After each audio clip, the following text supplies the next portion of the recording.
So yeah, what I would say to that question is like I use it as a modality for absolute strength. So, Okay. and I think that absolute strength is important for athletes. So if I see that someone needs that, then we will implement it. I would say recently I've changed the load of absolute strength because I used to do what I would call unconventional powerlifting, where Hmm. like I would use the bells and the clubs, the maces, sandbags, and just rip it, just like try to be this as just train like a power lifter, basically. Yeah. Read Louis Simmons' book, all the Verkashan, all the old books on lifting, and I would just apply those principles with those modalities. But now recently, I have lessened the load when it comes to heavy lifting. And Yeah. so yeah, so if I just see fit like someone needs to put on some strength, that's when I'll bust out the bells specifically and go heavy on them. Got you. And I notice, um, Andrew, you're super into like I see the common theme of fascia across your theme across all of your content, and I'm just wondering, do you guys train together? Are you guys in the same city? No, we're not in the same city, but we do talk quite a bit. So it ends up being like what he's doing, I'm bouncing off of, and he's bouncing off what I'm doing. We're just constantly sending each other videos, constantly sending each other ideas. But when it comes to the fascia, for me, I look at it because I'm a swimmer, I have to be very loose but strong. Yeah. So I think about elasticity, and I have to implement those quick moments of tension. And so my entire practice is around learning how to make those quick moments of tension as efficient as possible. Hmm. And so you're sort of oscillating between tension and relaxation, would you say, as you go across? And just to go back, that is another benefit of the hybrid rope, where it's like there's this extreme amount of tension, then it releases, and then the system kind of is in this moment of floating where it's like relaxing. Another reason why I love the hybrid rope, it sort of programs that tension and relaxation, and I think that has a carryover into all sports. I play soccer, and so like I want to be up, floating, scanning, scanning, scanning, and then poised, like the poised to pounce mindset, where as soon as a ball comes into my area of aggression, I want to be able to get there as quickly as possible. So kind of like less rhythmic as swimming, but still like you have to be able to have that switch, that neuro switch, the go button to go, and then have the patterning to effectively get there. The faster you get there, the more time you have to make a decision, the more time you have to avoid contact. So it's just like it's it's that poise to pounce. Like right now I'm training for speed. I'm 40 years old, and I play in an open league, so I'm playing against teenagers and guys that are in their 20s. And I feel myself, I've sort of reconfigured my training lately, and I feel myself getting extremely fast. And it's largely, I think, due to isometrics. And I was just wondering how much both of you integrate isometrics into your practices. Personally, I do quite a bit. I do quite a bit, but I have it where I do an isometric position and I hold until I feel a little bit of that tension leak, and that's when I release and I try Yeah. to get into an explosive movement. So whether it be I'm holding a lunge and then I get into a max jump, or I'm in an isometric hold and then I get into a sprint. I like to do I hold a cable machine, I put it really heavy, hold it back as for as long as I can, and then as soon as I feel a little bit of a tension leak, I throw my arm and I just try to I do these things quite a bit. Um, I just like the because I like landmine one them. that you did too, that you showed the landmine with into the clean. You're just holding the landmine and Oh then yeah. exploded into the clean. Yeah. I like that. I like that too. I like to hold the isometric positions as long as I can, and then from there get like my whole goal is to be in the isometric, but not lose the explosive aspect. So like Yeah. I'm only gonna hold it for as long as I can remain explosive. So you'll prime with isometrics within most movements that you're doing, like the most specific movements that you're doing, you'd say? Yes. Okay. And so that is exactly what I've been doing, and I've noticed like crazy, crazy benefits. And Brett, do you incorporate them? Yeah, a little bit. Not probably not as much as you guys, but I'm very interested to hear what you have to say about the isometrics. Yeah. Because I think a lot of people have their different theories about things, and it seems like everything kind of, maybe not everything, but a lot of things work. So it's like these different ideologies may say no to this, but then you see people getting great results from it. What I like to do with the isometrics really is position training. Mhm. So if a position is lacking or needs work, then we'll kind of ISO that position to get that kind of downloaded into the nervous system.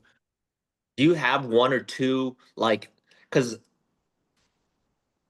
with my approach, I want to hit the full spectrum of human beings. And so, like, I want people that are down here at the bottom of the spectrum of movement, and I want to be able to like have a if I'm with an Olympic athlete, I want to be able to show either one of those in something that is going to benefit them and either help them recover better or perform better.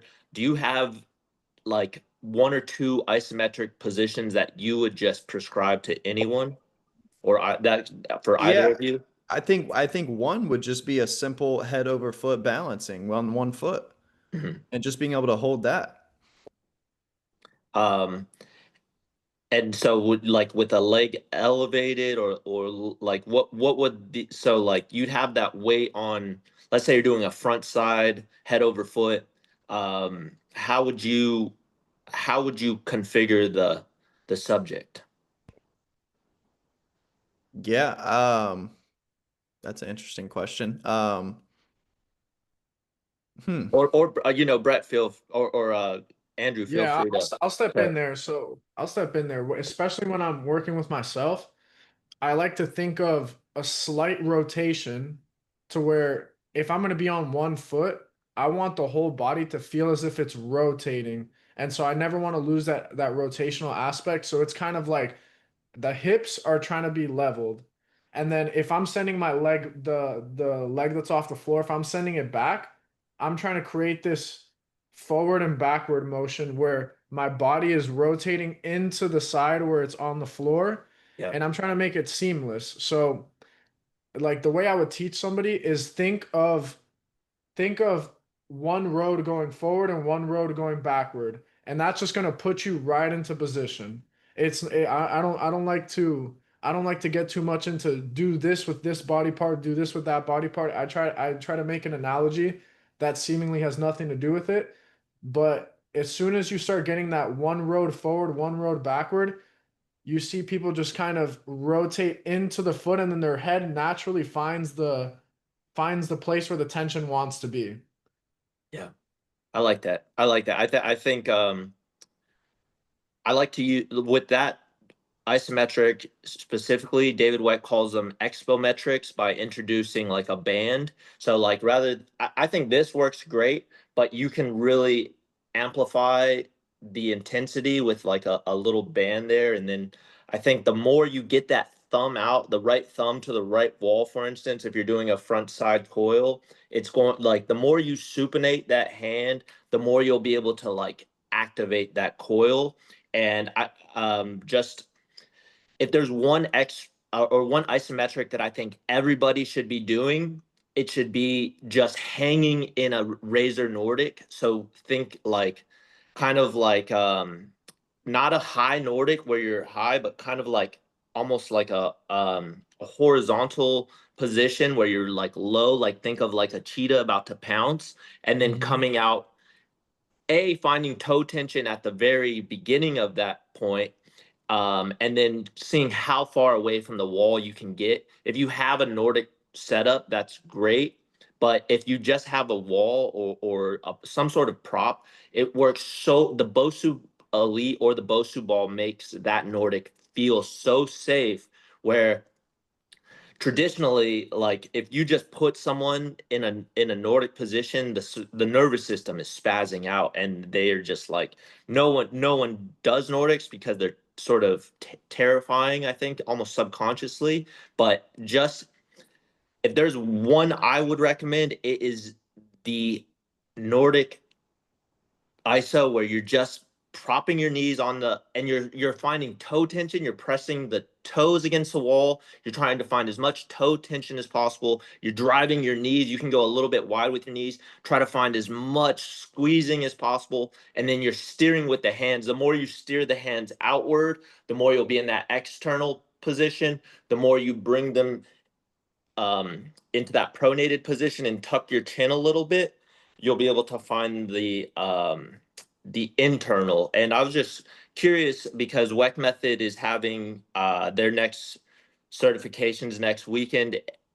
Have y'all done any of the certifications? Like I've seen you both playing around with landmine stuff, and I was just curious about your experience within that, or if everything's been sort of consumed digitally. So I've done the online certification. I've done that one. For RMTS or for Yes, landmine? for Okay, cool. RMT. And then in terms of in person, the only time I've gotten in-person instruction from Weck or Chris was at Uberzadi in Florida at the outside the box of the event, that event. And it was pretty cool because they gave a hell of a presentation, the both of them. And just being able to pick apart Weck's brain for 2 days, 3 days straight. Was it 2 days or 3 days? 2 days? Yeah, it was 2 days. Yeah, so just being able to pick apart Weck's brain was absolutely incredible. And what about you, Brett? Yeah, same. Yeah, I've seen a lot of it, like especially with the landmine. Before I ever knew Alex, or I think even before the certification was ever even a thing, I was doing the landmine stuff very similarly. And but yeah, seeing that in person, we were there for the certification with the landmine, and yeah, me and Andrew have the same story with that. That's cool. Yeah, I think But I think those certifications are so special. Like the energy there, you kind of like find these other people that are sort of labeled as like movement weirdos a little bit, and it just kind of reaffirms your belief in the practice, and I think it sort of boosts your confidence in a way.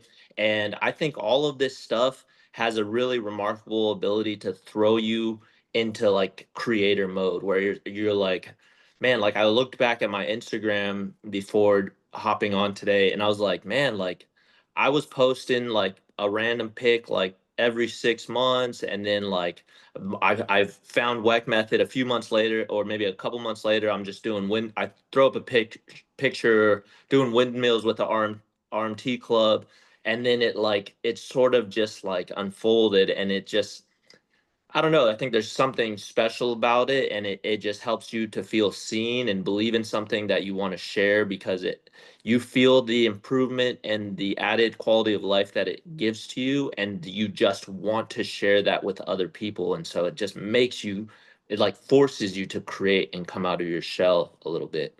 So real quick, I want to hear about this a little bit more. What was it like on your social media journey? And because you have a good amount, you have a good following, and I Sure. that's something that Brett and I are learning right now, the journey of the social medias. And Sure. I have a decent timeline in mind that I can share with you. I walked into Weck Method because I went to order some propulsors. Someone's like, "You might like these," and I went to order some propulsors, and I noticed that the address of Weck Method, I'd never heard of Weck Method, was 7 blocks away from my house. And so I walk into Weck Method, and it's the three main dudes at Weck Method are Marty, the CEO of Bosu, Christopher Chamberlain, the head of education for Weck Method and master trainer, just like movement genius and just demonstrations that blow your mind in person. Like I go there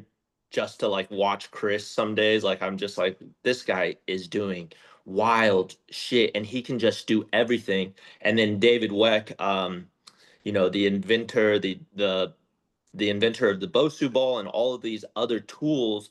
and I walk into the Weck method maybe May of 2022, and there's just these three bros on the floor just kind of like discussing stuff, and I'm just like, what did I walk into?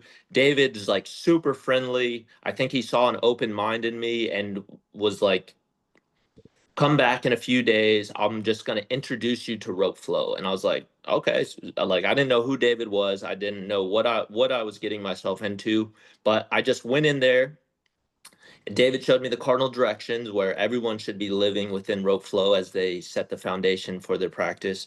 And that was May 4th, 2022. And so a month later, and that was at the point where I was like pretty disconnected from social media. I was kind of just a consumer at that point of um, just a online lurker like most people on Instagram are. And so I threw up a post a month later, um, you know, a, just a small amount of views, but I just felt good about it. And then from that point forward, over the course of the next maybe 12 to 18 months, I just posted a few videos a month. And then something clicked in 2024. I would say right at the start of 2024, I was like, I went into creator mode where I was like, man, I just want to, I really like how this feels. I really like the connection that I'm finding with people. My account, um, essentially over the previous 18 months went from 500 followers to 1,000 followers, and I just started posting, and if I got a couple followers a day, it was an exciting day for me. I'm like, cool. A lot of the people looked interesting, and I would follow them back. And so went from after like 2.5 years of posts, or maybe 2 years of posting, I went from 500 followers to 1,000 followers, and I got really consistent 2024. I went to a soccer game, I think right around April 30th of 2024. So like 4 months of posting every day, maybe about 2 years of posting semi-consistently, but like four months of posting every day. And my account, I noticed, went from 1,100 to 1,600 like before and after my soccer game, and I was like what's going on here? And then it was just like I popped open my follower feed, and it was like 3 followers every minute. It was like 3 followers, 3 followers. And so from May 1st to May 30th, my account went from 1,000 followers to 90,000 followers. And so like it just went super viral. It was just one video that clicked, and then I took the blueprint of that video and I essentially recreated it with different lessons that sort of ran parallel within rope flow. And maybe another tailwind of like 4 or 5 videos started doing really well. So out of the maybe 500 or 300 videos that I'd post, or I'm at like 800 videos or 900 videos, whatever right now, there's probably about 7 videos that each did about 20 to 30,000 followers. And and then it was just a slow and steady gain from then. Like right now, my account is slowly increasing. Like it's weird when you have a lot of followers because you lose a lot of followers every day. Like I maybe gain 300 or 400 followers a day right now, but I lose like 200 followers a day. So it's a very weird game, but you connect to some really cool people. You align yourself with some really awesome frequencies, and I'll just FaceTime like if we didn't, I'll just do what we're doing right now, essentially, with just people that I'm like, this person is someone who I want to exchange energy, and like I like what they're doing, and I can sense they're supporting what I'm doing. But yeah, so it's strange. It's strange. I sorry for that long-winded explanation, but it just clicked one day. It just clicked. So like I would say for anyone that wants to enter the creator space that really believes what they're doing, just try to simplify your creatorship, make it in flow, don't force it, and try to drop one lesson a day. Try to drop one simple lesson a day that an outsider looking in could just kind of, it's not too abrasive of a frequency, which like the neuro stuff, I understand it, I love it, but like it's like like mix in some stuff that is sort of like inviting, because it, like the neuro stuff is aggressive, but I like the neuro stuff, and I'm curious to pick your mind on how much the neuro stuff, or why the neuro stuff, or any which way you want to attack it, is so beneficial for your fascia. So, first things first, the brain. I found this out a few months ago, but the brain and the body are one, and the less we bridge that, the less we make that bridge, to the more we make that connection between the brain and the body, the more we're moving instinctively, and the more we're able to just let go and experience. And when you're experiencing, you're learning. That's a big thing that I think about a lot, is if you're experiencing, you're learning. If you're just living, like, if you're trying to work your way through it, you're not always learning. But when you're experiencing, you learn a lot better. So when it comes to the neuro, I like to play these little games with my body, play these little games with my workouts. Maybe one day I'm doing the same movements, but I'm trying to focus on a breathing pattern. I try to take myself as much out of the movement as I possibly can in order to keep that connection and to make it flow more. So like Yeah. maybe doing some making sure my fingers are good, making sure my toes are pressing properly, focusing on, like the other day, I focused all my energy on my right big toe. Yeah, I like that.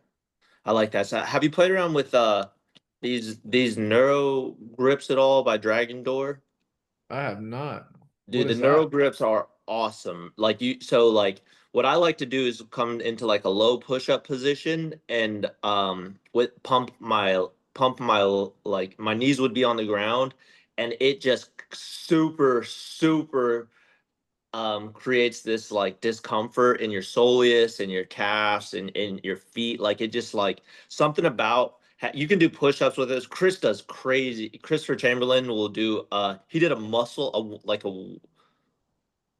like a one-handed pull-up with this on the top of a pull-up bar. Like this, and this is like, you can like proceed cautiously with this. For most people, if you try this, I think you guys have pretty good dexterity in your wrists and stuff, so you'll be safe. But like this is a pretty compromising tool, but the neuro grips are really fun.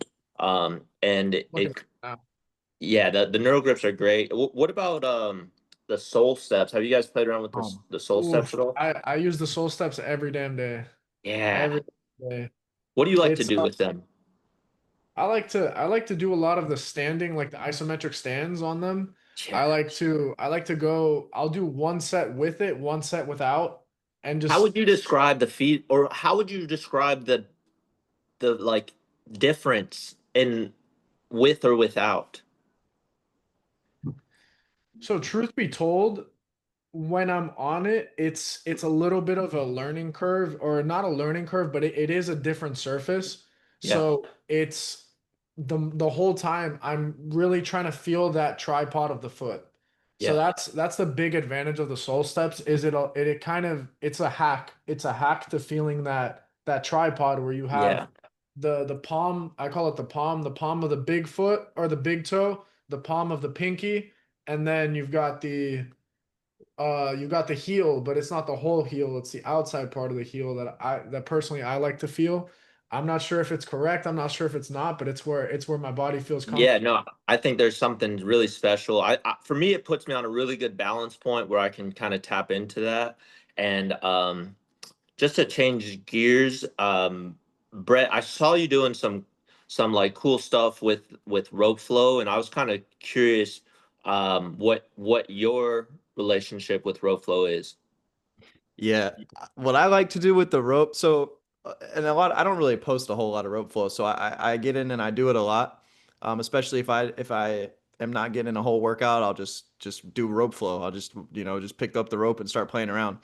But what I really like to do with it is what I would call weaponize the rope. Yeah, that's what I noticed. I So saw a lot of like gladiator type yeah. approaches where I saw a video of you with like one hand where it's kind of like look like weapons Yeah. training, like So 360s and turn change the direction and so stuff. I like to take it and exactly and do just that. So a lot of it will be like the overhand pattern, and I will take it and I'll use I will like attack with the rope is what I like to do with it. So I'll Yeah, like slam the ground really hard with the rope I and like that. kind of the same way when I look at like mace club. So when I do like mace or club training, I like to have that same mentality of I like to take tools and turn them into weapons. And so Yeah, I think that's great. I think that like having that sort of like focused energy where the mindset that you're like in the gladiator arena and like even if you're not a combat sport, but like it's training like it's a life or death situation really enhances that focus. So it's like, man, like I when I'm rope flowing, it's like I'm side to side. It's like I'm mesmerizing my opponent or yeah, with anything you can even kind of even take even that. with like yeah, even like with like the underhand pattern, like I'll find myself like throwing uppercuts or elbows or like I'll take the rope. Like if say I'm in an overhand pattern and I'm doing my overhand pattern, I will take my elbow and I'll slice like and I'll be looking at myself in the mirror and like throwing like almost like shadow boxing but with the rope. Yeah. And same thing with the underhand. Like I'll get like a big like underhand scoop figure eight, but I'll extend my arm and get like an uppercut. Yeah. And yeah, that's what I love. I love the weaponization of the tool. I think that's brilliant, and I think that's something that people really have to tap into. I think that rope flow right now is largely perceived as just this sort of like feel good flowy practice, but I think that there is an element of danger that you can kind of like build into yourself. Like it's nice to be able to tap into an element of being a dangerous human, whether it's in the ring or on the field or court or just within a conversation. It's like you're a force to be reckoned with. It's not that you're going to abuse that power or that ability to be dangerous, but it's like I have my ground, I have my boundaries, and you'll respect them. And so I think like what you're explaining right now is something that people could largely tap into, and it's simply steering. It's like there's a near steer where the elbow's close to the body, or there's a far steer where the elbow's far from the body and the rope's going underneath. So tapping into that, it to go back to our point earlier with pronation and supination, a near steer is going to have your hand in this extremely supinated position. And so when you program those reps, there's going to be an incredible carryover to your overall programming within your movement. And like I say that rope flow makes you better in every category that makes you human because everything within our existence is either physical movement or mental movement. And rope flow helps coordinate all of it so that you are just a more balanced person in regards to physical and mental health. And so like I think that exploring the steering is super key for people. And for combat people, you're right. Like you can really I think especially in the overhand pattern, you can be like boom boom bring it over boom boom and like play with this steering Yeah. where it's like pronation pronation supination supination, and the way to do that is like the patterning I think is so important. I think people should not neglect patterning even if it's a small component of their rope flow practice or if they do nothing else to do the patterning. And so that would be like a far steer, near steer. And so like you probably know what that looks like in your mind, but the average person just like needs to tap into the steering. The steering is going to yield so much benefit and give you so much range. Um, and I think it just like gives you more control of your mind. And so I think I'm such a believer in rope flow. I do it so often, and I know it seems out there for a lot of people, and it's hard to convince people, but for I describe it like I like the philosophy of radical pragmatism, where if you believe in something, it's real. And if you believe rope flow is going to help you, it is. And if you don't believe it, rope flow is going to help you, it's not, because you're just not going to care enough. You're not going to put the focus into the reps. But I like I like to roller skate, and I'll go on our I do this harbor route, and every day I'm just like, please, God, please let me see someone rope flowing out here in the wild so I can go like bro out with them and like talk about sneaks and like all this, and just like it's an instant connection through a movement language that I like am so excited about, and I can't wait for more people to be excited about it. I know that the more people that are kind of like seekers out there, seekers of self-improvement, the more that they feel this, the more that they're going to be believers. But I can't wait till I haven't discovered a rope flower in the wild yet, and I just like can't wait till that becomes a regular thing, because it's like instant kinship for me, where I'm like, man, I fucking love you because you're rope flowing. And so like every day I'm just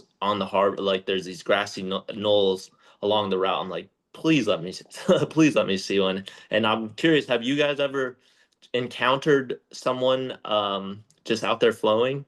I have some stories about this. Not like someone out doing the rope flow, Yeah, but I like to take the rope on walks. So I'll yeah, go to the beach and I'm just walking.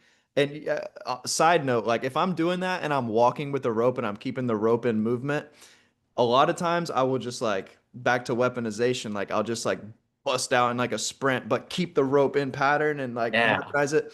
that's so good. And yeah, and so but I have multiple times people stop me and ask me about it, and I'll Yeah, tell them. And like one story specifically, I had it going, and this guy ran into me and he stopped me and we started talking, and he had some back pain. And I put him into the underhand pattern, just here, just play into the rotation, like feel your spine move. And he was like, "Bro, like my back, like I can like the pain, I can feel the pain leaving." He's like, "I feel better after just 2 minutes of doing this." And we started training, and so I picked up a client off of that, just dude, like that. that's awesome, and that's what rope flow does. That's what I don't think people understand. Like I I tore my ACL when I was 27. It just sucked until I was 37, and then I discovered rope flow, and like it wasn't overnight, but I felt something right away. I felt something right away, and rope flow just allowed me to get the excess tension out of my body and redistribute that into like proper programmed positions where I just felt good. The cerebellum loves figure eights. Rope flow is the safest way to accumulate thousands of figure eights. And the cerebellum is also responsible for sending out pain signals for trying to protect your body within the realm of movement. And so, like, rope flow is like it's just going to make your joints talk to each other in a better fashion and get you out of pain. So like if you're in any type of pain, whether it's lower back or any joint, all the way down to the knees and ankles, the toes, the feet, like rope flow is going to alleviate that. The more you stick with it and the more you pair it with isometrics. I spent the first 3 years of Weck method sort of like gradually increasing my knowledge within isometrics, but like within this past 6 weeks, I've really, really committed to isometrics. I prime everything I do with an isometric, even if it's just a 20-second hold. I set point A and I set point B, and then I move slow from point A to point B, and then I move. If I want to, I'll move fast from point A to point B. And so just following that formula, I feel better than I've ever felt in my entire life, like better than I felt in college. I played men's league my entire adult life. I would play a Sunday game and be stumbling until Wednesday, like trying to find my balance and get out of soreness. Now it's like I can go Sunday evening. And so like the recovery component of rope flow is insane. It's recovery and performance. And you pair it with isometrics and you become bulletproof. I'm so durable at 40. I can just throw my body around and not work. Like I just love to tackle people within the sport of soccer, and I can be as aggressive. I'm like more mindful about my tackles now, but I can be as powerful as I want without having to fear uh, pain repercussions or recovery delays. Like I can just, it just trains your spine. The more educated your spine, the more you can just do whatever you want to do and not have to worry about getting hurt. So like I know there's like incredible value there. It's just a matter of like being willing to watch the grass grow. Like you just have to be a little bit patient, but that grass is going to grow really tall and really green for you if you commit to the practice. And if you do nothing else, I would say the one beat, two beat, the like race and chase matador on repeat, or just learning to seamlessly navigate the cardinal directions. The underhand sneaks can be challenging, but once you have the underhand sneaks, it like opens Pandora's box.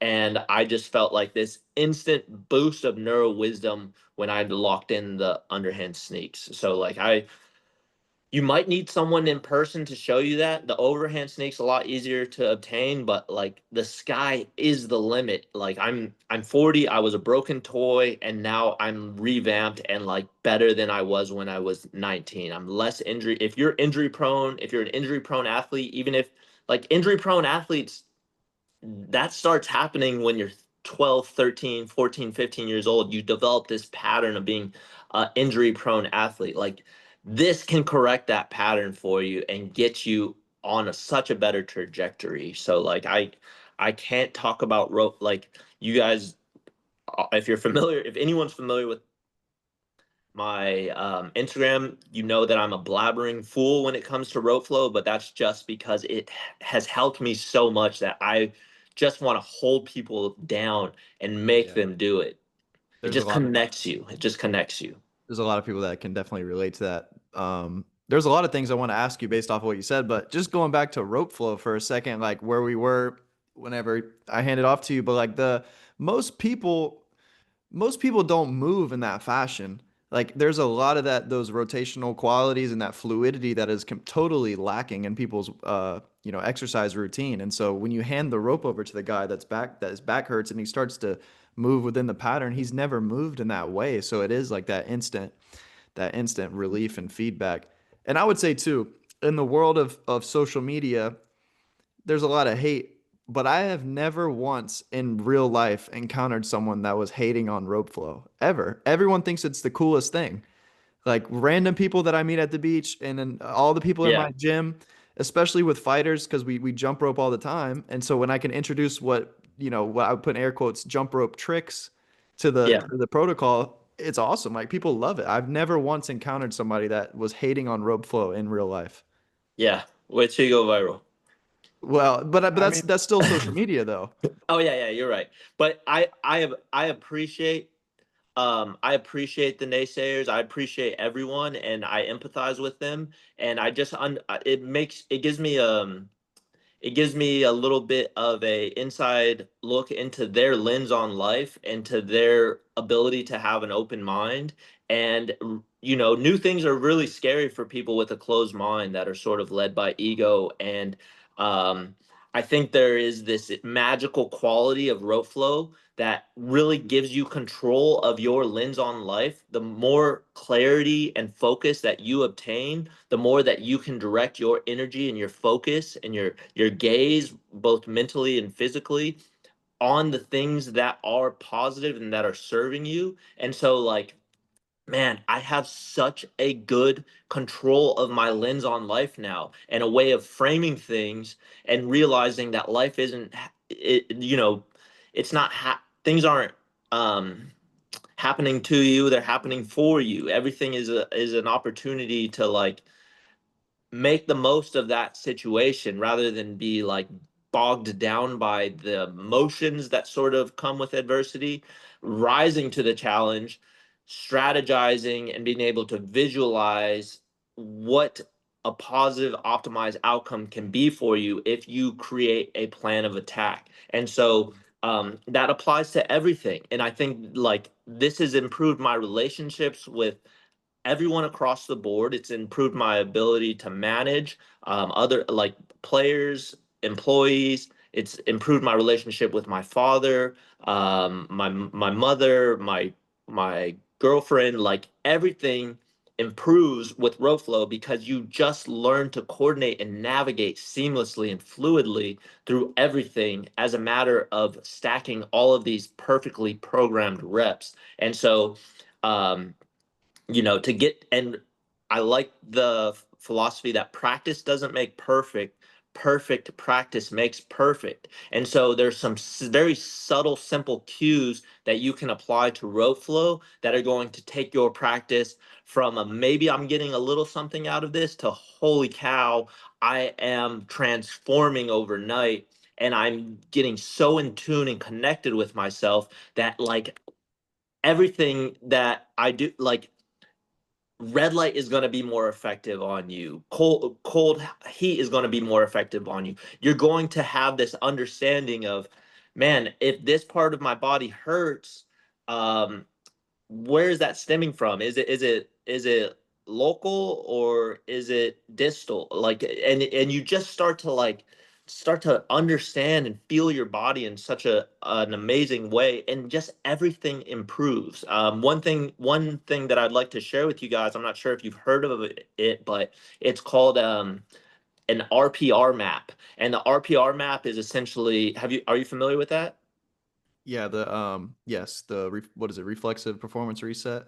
Is that right? I'll take your word for it, but it's just like different parts of your body that you can manipulate. Some are proximal and some are distal that are going to like neurologically reset your connection with your body and give you some alleviation and comfort to something that's nagging you. So like your glutes, for example, you just reach behind your head and there's this line from the back of your head to like the bottom of your ears, and you could do that while you're on the couch and you just kind of learn to dig on yourself.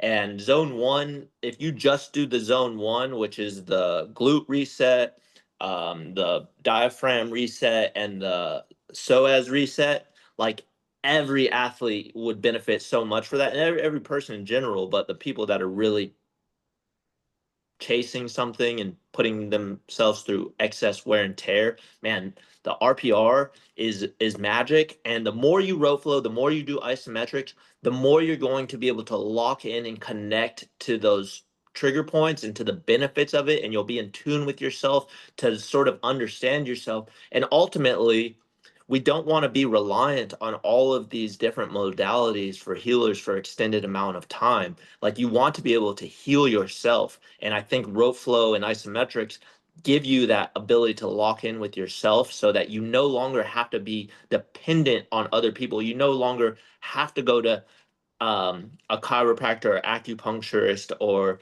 a PEMF administrator. Are you guys familiar with PEMF?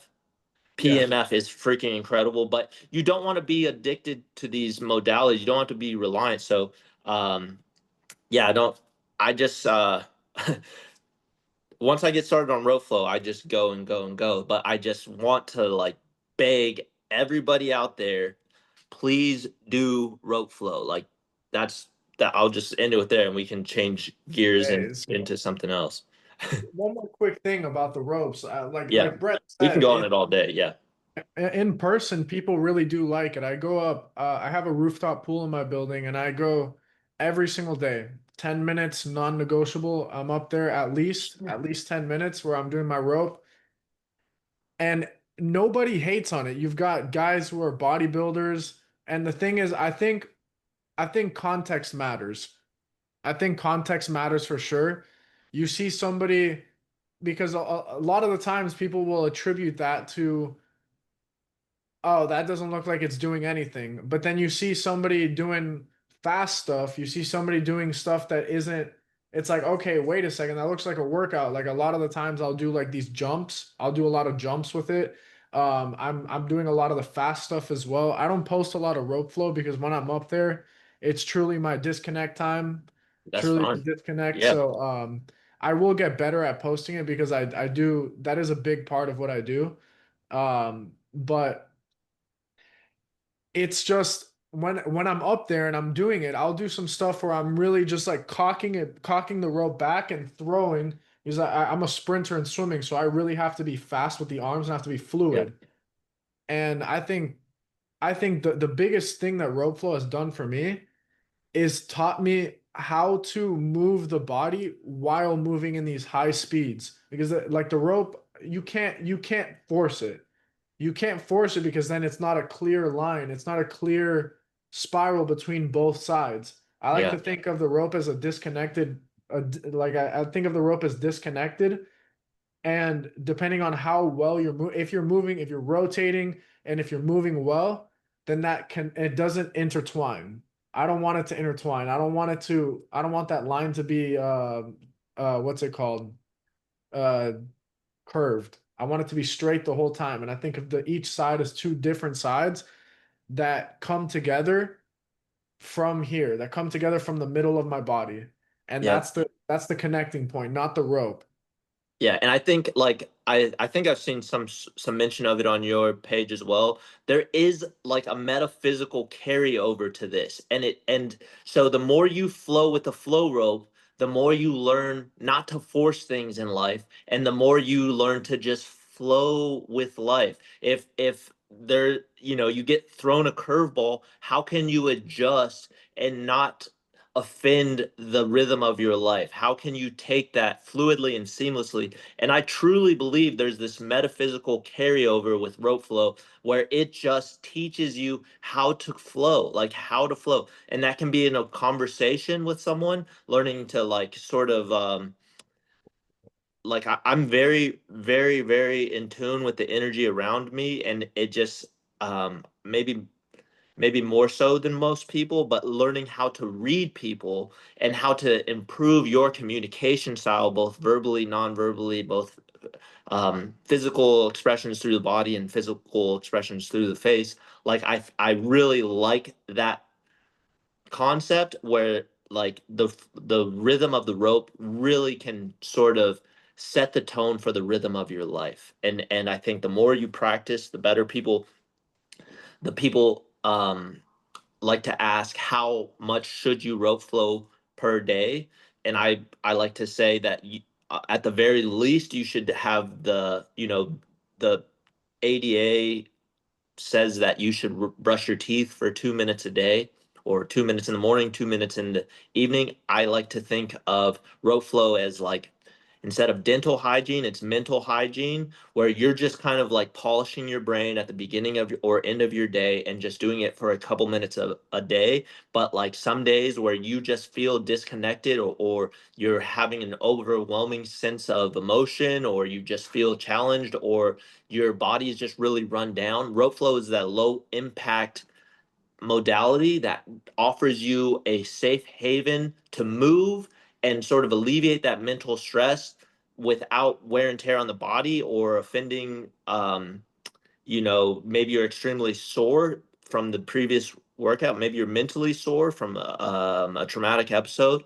Rope flow helps you ground and get back to a healthy baseline where your central nervous system is just like equipped with the right framing to move forward optimally. So like I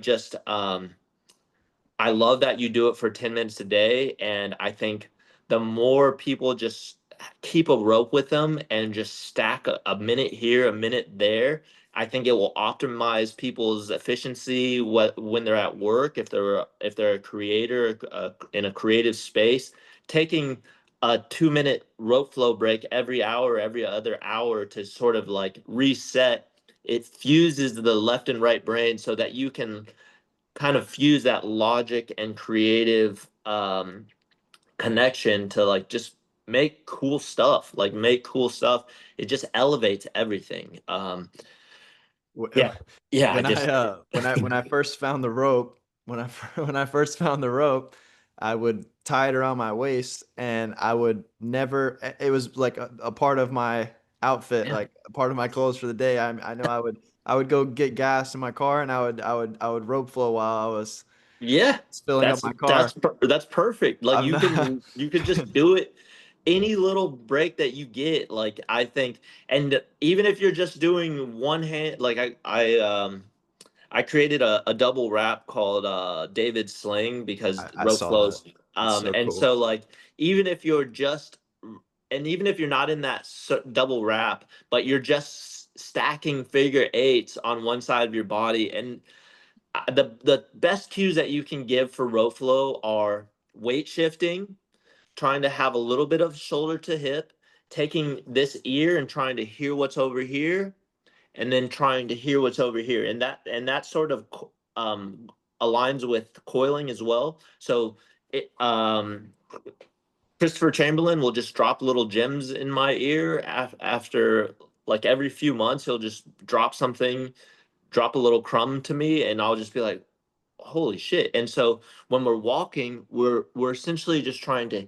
hear what's over here, hear what's over here, hear what's over, and so you're just taking your ear to the wall. Okay. And so that is going to just essentially give you that I like spinal that cue. feedback. What's Yeah, I that? really like that. I really like that cue. I like that cue. Yeah, so like it works for coiling. It works if you're, any sort of traveling isometric, coiled walking. I think I just was like, what is this when I first saw coiled walking? But taking your ear over here while you're on a treadmill or on a walk and just trying to hear that wall. Is someone whispering over there? And be like, what? And then holding that position kind of over this this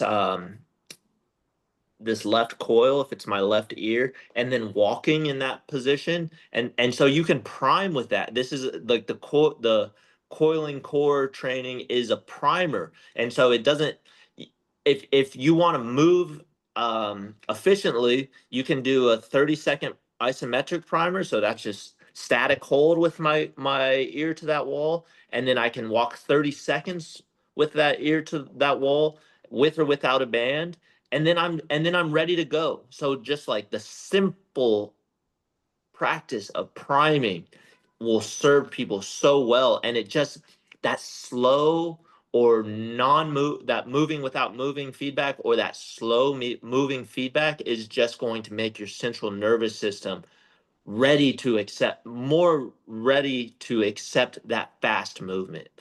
So that's the new formula that Christopher Chamberlain has me following for this speed program that he decked out, and I think I'm about to get super fast because we're getting one of those high tech Z treads.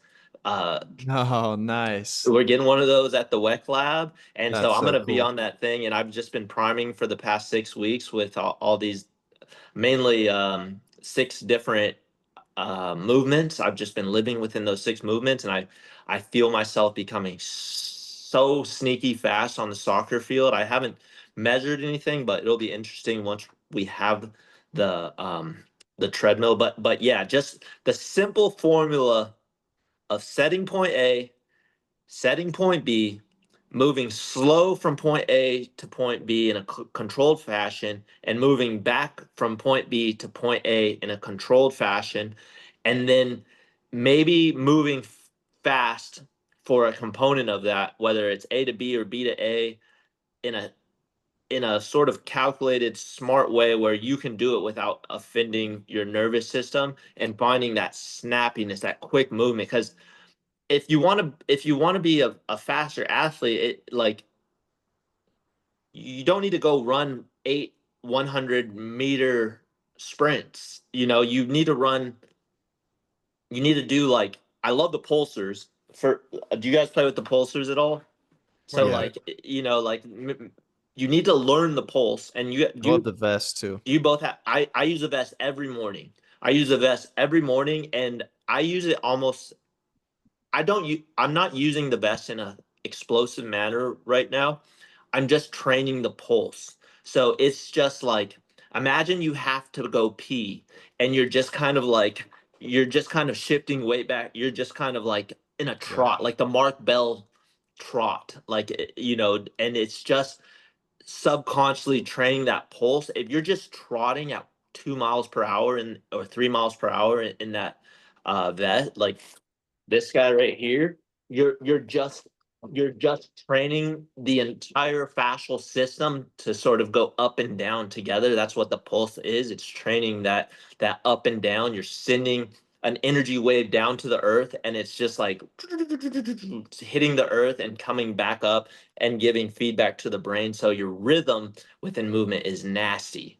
I really like the vest and the pulsers as well. If we're looking at now, of course, you can use it in an elite manner, but on a very amateur level, using both of those tools and using both of those tools at the same time to teach timing. Yeah, timing. Exactly. And what you kind of have to do with the Weck method is you have to take everything. This is what's hard for people, especially people that really love their current practice or have an ego or stubborn. And you pretty much, for most people, have to Control A, select every file that you have in your database of movement and just drag it down to the recycling bin and just leave it. Just drop it in there and start from the bottom up with the basics. Like I've been doing WEC method for 3 years and I've been trying to progress too fast and I've been trying to lift too heavy and I haven't had incredible I've I haven't had I've had really positive results, but I haven't had incredible, remarkable performance results. But now that I've watered it down to just the fundamentals, like with the pulsers, like literally just standing here and just pulsing down and learning to just like this is all I do with the pulsers. I'm just here, and every time I'm trying to time it with my force into the ground, and my feet don't even have to leave the ground. I think it's good for your heels to come up a little bit, but the basics of these tools, if you just do the fundamentals and not the flashy stuff, you're going to transform in 4 to 6 weeks. You're going to go levels up in whatever you're doing. I love the pulsers. I really love all the tools. But the thing about these tools are, they need to be onboarded with the most simple movements, and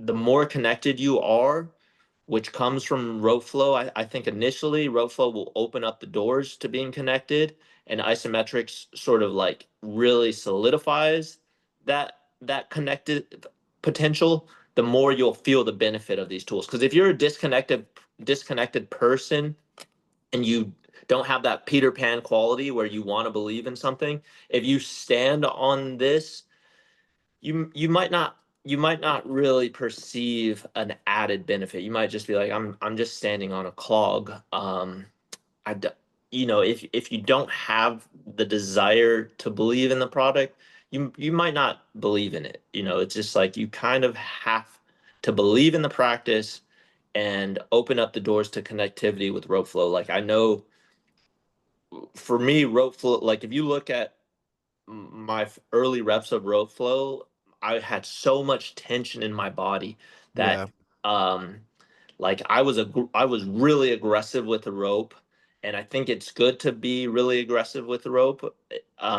But I also think it's good to be very rhythmic and graceful with the rope and be able to find that 1 mile per hour to 100 miles per hour goes, that full range. And that's essentially what we're doing with the formula that Christopher Chamberlain handed over to me, where it's that simple. It's that formula, and you can apply it to anything. Whether it's a bilateral conventional exercise, you can set the isometric of a bench press high. You set it low, and now move slow between it with weight, and now maybe go down to the bar, and something that you can safely move fast and go fast in between it. So that is it's a sort of way to train plyos into whatever you're doing, and so I think it's really a good idea to take a deep hard look at your practice and identify, am I moving in the 30 to 70 range, or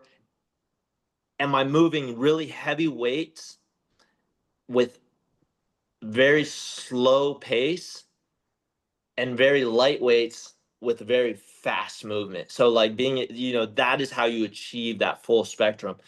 Go as slow as possible with maybe moderate to heavy stuff, or just isometrics, and then go as fast as possible with, like, if you're doing landmines, just the bar. Like I love landmines. Landmine University, I did level 1 with Alex Canellis, and it really reinforced and made a lot of the Weck method stuff click because of just the simplicity of it, the binary sort of positioning of it. One thing I want to ask you, because you've mentioned the slow and the fast, and this is something that fascinates me because when I was talking to Dave, he made a point that going fast can disguise the inefficiencies in the slow, Mhm. if that makes sense. So let's just say that makes sense to what I said, right? That makes sense. Like if you don't have it down slow when you try to go fast, you're kind of Oh, sorry about that. disguising the potential imbalances. But then we look at Brian's work, or like the super fast, everything fast training, and he has the theory that the slow is detrimental to the performance when you look at the neurological aspect. Now I'm That somewhere in the middle, is that the Power Plus? right? Yes. Okay. And so and now I'm with you where I see the value in both, but I want to hear Yeah. your take on that because you've mentioned both. So yeah, go on with that. So I would say that I'm not very familiar with Power Plus. I've just seen a handful of clips of it, and I think that might have a place for people that are trying to move at elite speeds, but I don't think that you would have like a lady who's trying to like reconnect with herself in her 55, Of at age course. 55. Of So course. like I think there might be like a pigeonhole for that, for people that are really trying to establish that that high end capacity to move super freaky, twitchy fast. But I still, in my mind, and take this for what you will, because I'm just personal practice. I just walked into the Weck method 3 years ago, and this is just my own experience. But I'm around genius. I'm around two Ex- geniuses every day. I think you still need to lay down the foundational blueprint for your nervous system to feel safe within that realm of speed. And so the way you set that is you map it out. It's like you are just, there's all this darkness in your brain. There's all these dark spots. And so rote flow is going to like start to send these little recon drones all over your brain and try to open up mapping. And then you're simply going to establish that comfort with that part of your body by holding it with intensity and letting your brain know this is a safe position, and then moving slowly through that position. So then your brain just like, okay, this is safe. This is safe. We know the route. We know how to get from point A to point B. We know how to get from point B to point A. We're not hurting ourselves. We're not offending any part of our body, and then you have the framework and the mapping to go fast safely. And so I don't know any of his, I've never spoken to any of his athletes. I don't really know what his results are. Um I don't know what athletes go in there, what level they are, what they've accomplished. And I do think it's really cool to move really fast. And I think I really like what Andrew does with, and I'm curious, you have me interested after reviewing your page to just play around with some water stuff, and like, because I'll do some of the neuro stuff with bands and stuff where it's like that flapping. And I'm curious, are you familiar with Wilma Wong, Andrew? Wilma Wong. No. Okay, so Wilma Wong, she's like she's really on the cutting edge of human optimization. She works with Paralympians in the mostly swimmers. And so she had, have you guys heard of Square One? I'm not sure. Okay, Square One, if I didn't experience this firsthand, um, it's wizardly. It's a wizardly form of healing where I've hopped on a call with Wilma Wong on a way to a like a championship evening soccer game for men's league, and I've had plantar fasciitis at a level of 9, and she's taken me through a series of prompts where you squeeze your tragus, which is the link to your brain and body through your 10th cranial nerve, and she has taken my perception of discomfort from a 9 to a 2 on a 2-minute phone call before, and has really corrected a lot of neurological issues that I've had with my body feeling safe in certain positions. But Square One, it's really, really wild what is potential with it. And I don't know if the world's ready for it, but if you're really like into some forward thinking forms of healing, Square One will blow your mind once you feel it. If you're dealing with a practitioner that knows what they're doing, it's wild. It's wild. But I do like that neuro stuff. And would you have just anyone doing that neuro in the Well, water? Yes, I personally would. And I'm looking at Wilma Wong here. She's using a lot of the Marinovich techniques. Yeah, she loves Marv uh, Marinovich. so the Marinovich is Brian. Like What? fully adopted the Marinovich trade. He's worked directly with them. Oh, got you. Okay. Yeah, so Yeah. So his Brian's entire approach was taken from the Marinovich system, and he's changed a few things into his own to make it his own, but it's mainly that. So I'm seeing a lot of parallels here, especially with the ball work, where they're on the Swiss ball and they're lifting up the water weights. yeah, So a lot of that. yeah. It's like trying to train twitchiness with feedback. And so like I don't want to bag on anyone or downplay anyone. I think that there's a lot of different practices out there and philosophies, and you just have to experiment with different things and see if it works for you. For me, 100%. I appreciate anyone who's like pushing the envelope and trying to get outside of the box.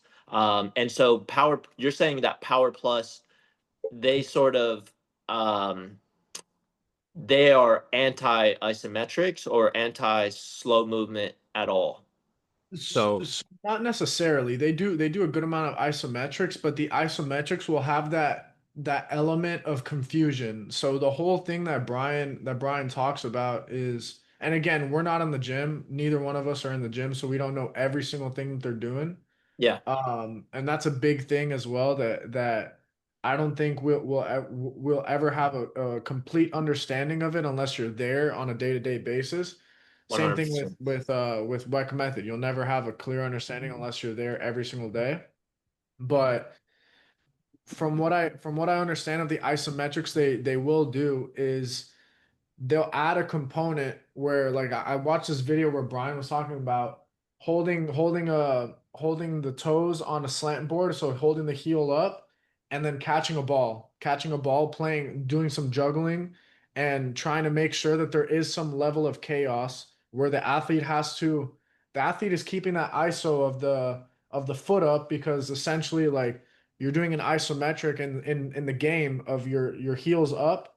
And so wanting to keep that element, but having some level of chaos to where the athlete has to think on their feet literally.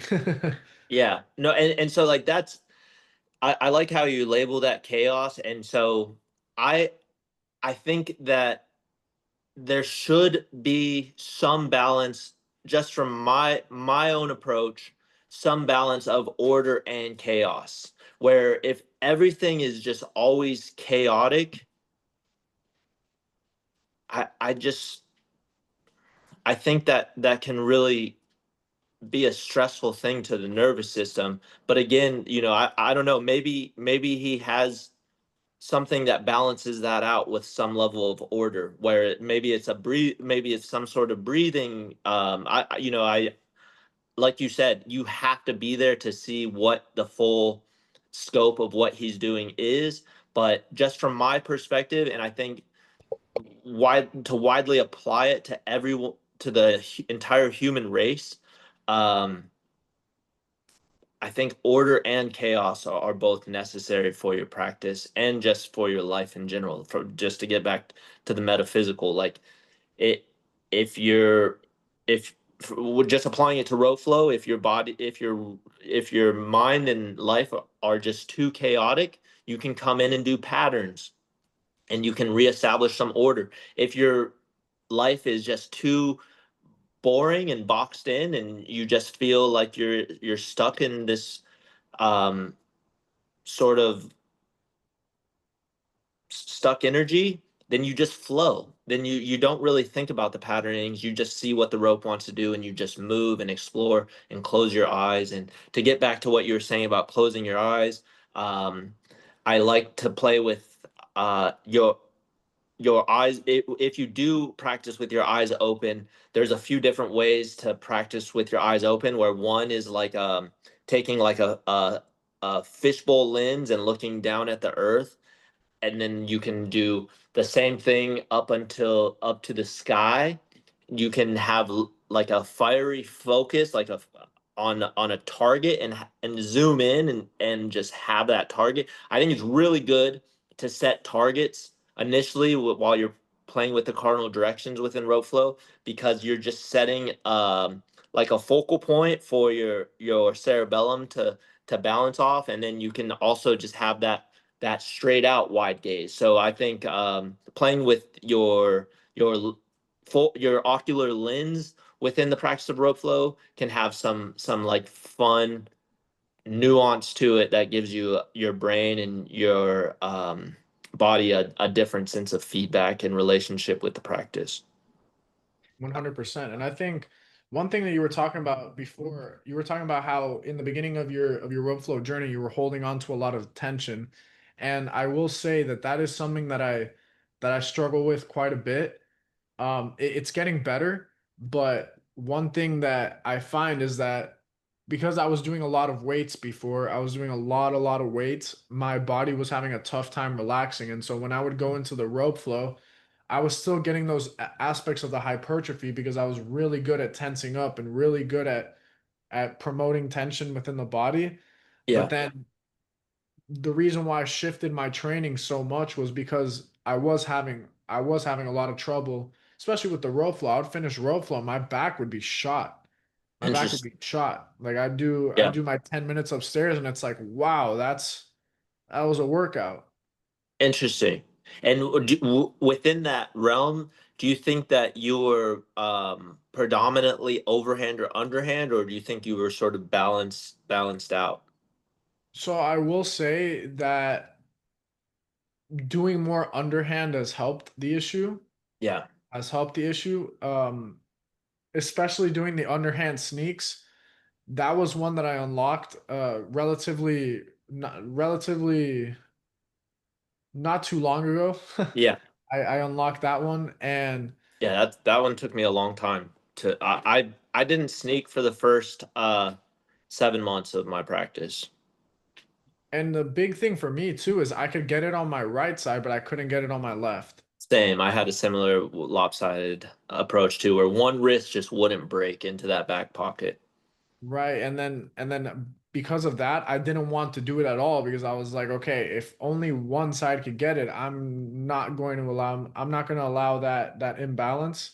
So I Yeah. was like, okay, I'm just not going to do it. Yeah. And and then That's funny. one day Weck did a video where he was breaking it down and I put the my phone on the tripod and I just stayed with it, kept the video on repeat until I got it.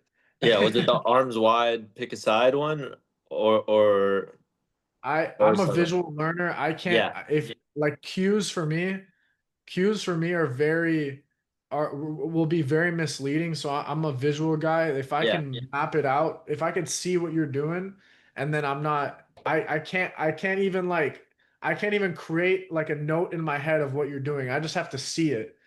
I Yeah. have to see it, and then it's like, okay, let me emulate it. Let my body just download what I'm seeing and just do it. I, That's I so think I think that'll change for you. I think with the more you rope flow, how long have you been practicing rope flow, both of you? Oh, for me, about 2.5 years, something like that. Okay. That's solid. And the sneaks came recently. Yeah, so like I said, I haven't done much formal training on it. I took the certification, and for me, really, like the rope flow has been it's been guided by what I want to do in my sport. Yeah. So it's been very much like that, and then only recently did I think, okay, maybe there is a little bit more, there is some value in not just listening to myself and exploring what actually, like the people who created this, exploring what they like, why they have these different terms, why they have these different things. So that's mainly when I started like formally learning the rope. Yeah. And my first year and a half of doing it was simply, all right, Andrew, you have a rope in your hand, do whatever the hell your body wants to do. Yeah. I like that. And I think one other thing to keep in mind is trying to sync up your hand and feet's supination and pronation. And so by that I mean getting very active and pumpy with the heels, getting the heels up and flaring. And you're on that fourth and fifth metatarsal and kind of using the big toe as balance. But if you're like out here, think that your foot is kind of rolling out with that. And then as you come across that let me see. So like as you come across this way, my right foot is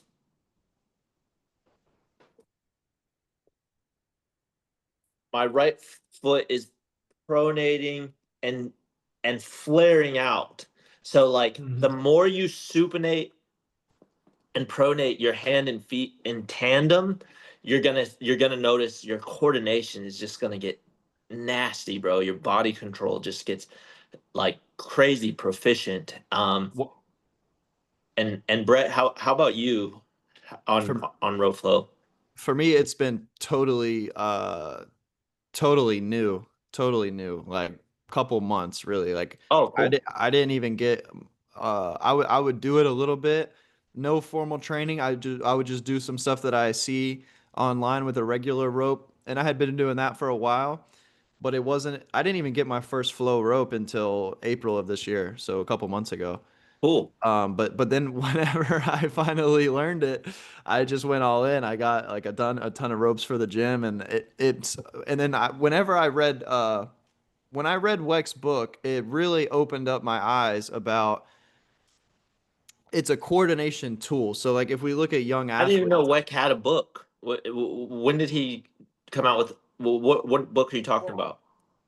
ma- No, maybe he's I working shouldn't on have. it. Yeah, Working maybe on I it. shouldn't have said that on the public view, Oh, but that's all it's like right. a You it's guys No, can no, edit this. You can it's edit it a out. he's pretty I it's public know. not I about it's know it. not he a was working. I know he was working. He mentioned he was working on something. that's what I Yeah, read. yeah. Okay. And so he says in there that once you, it's a coordination tool, and once you learn it, like it's like riding a bike, you never forget it, and you don't have to do it every day. It's just like and so I really like that about, because if you look at like development of athletes, like multi-sport athletes become the best athletes in those developmental years, like the ones who have multiple skills. And I look at the rope flow as another skill. Like once you unlock the four fundamental patterns, you now have a new skill that's in your arsenal. And Yeah. so yeah, it's really it's relatively new, but it's something that I see the value in absolutely for multiple things. For the coordination skill, but I use it to teach people to walk. I use it for all types of things. I forgot the original question, but Oh, just how long you've been rope flowing? yeah, Yeah. just more recently, yeah, just a couple months. That's sweet, And I man. think a big thing too that I've realized, not just in the rope flow, but when I'm walking, because a big thing for me was swimming is not on land, and I've come up with this theory through personal experience that swimming makes you worse at walking because of the aspects of the pool where you have to be really floppy with the ankles, and you're in this constant plantar flexion. You're Yeah. not dorsiflexed at all. Right. And if you're dorsiflexed, you're ineffective in the water. You Yeah, it's want like to a be fin. plantar. You want to be in that fin position.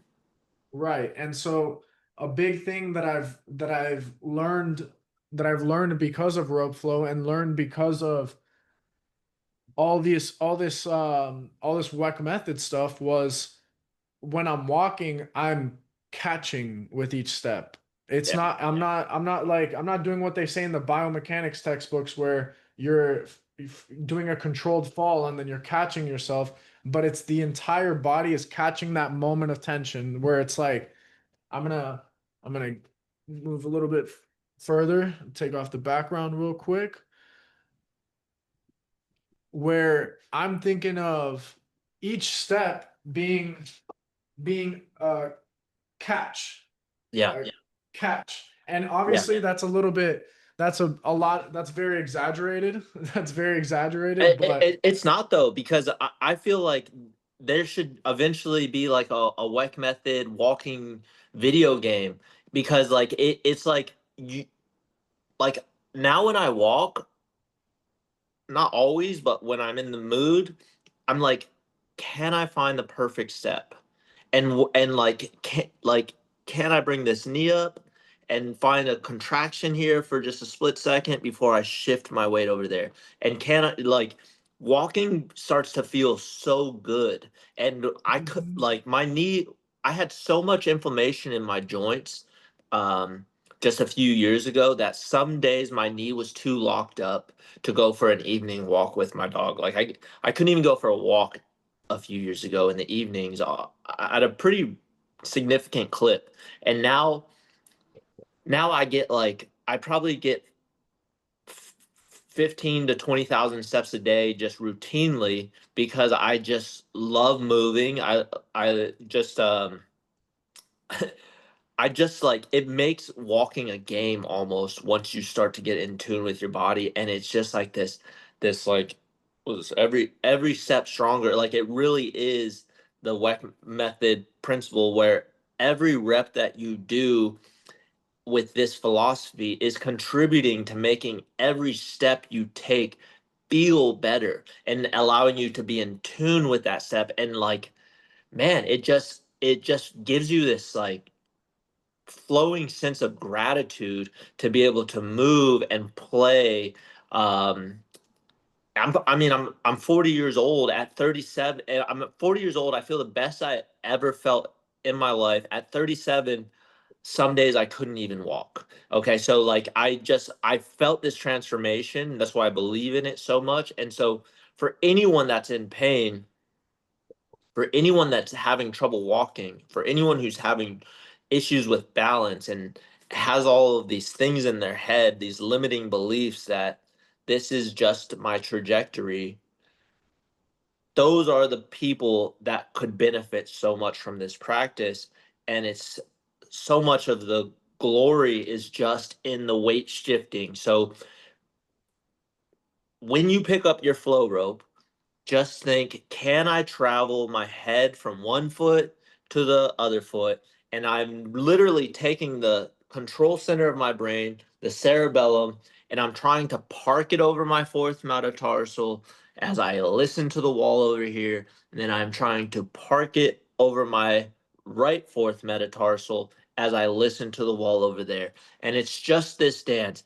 And if you don't even have a flow rope, and you look at how my hands are turning over, if I'm just kind of stacking these reps, like even just sitting here and doing this, it gives my nervous system a sense of calm where I'm just, and you don't have to have um, a rope to benefit from the figure eights, but it's just going to perpetuate this Yeah, sort of exhilarating momentum of rhythm.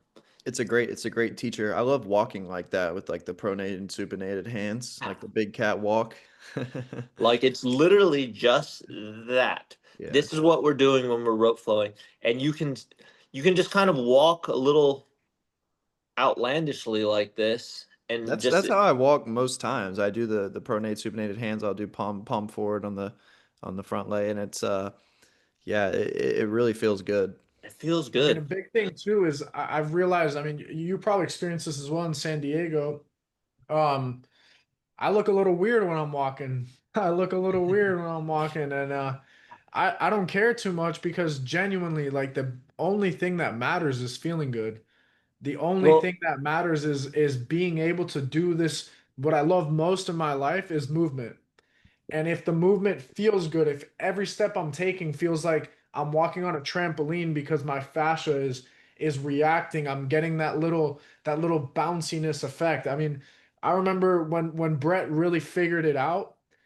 Like we were in where were we? We were in Colorado together, and we were talking about that bounciness on yeah, the floor where it just feels like the floor is a trampoline because each yeah, step is just is yeah.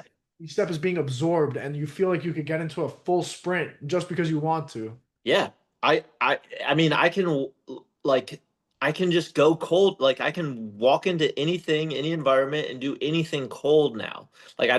I don't have zero warm up, and like I'm willing to sacrifice the potential for other people to just think I'm being odd or weird, or I live downtown, so like I blend right in. You know, there's people doing all kinds of weird stuff everywhere downtown San Diego. So I love my environment because I just do whatever I want. I walk around with a staff or walking sticks or my vest. So I have a band around my neck with my little 12-pound Yorkie mix, like high energy dude, just giving me perturbations all over the place.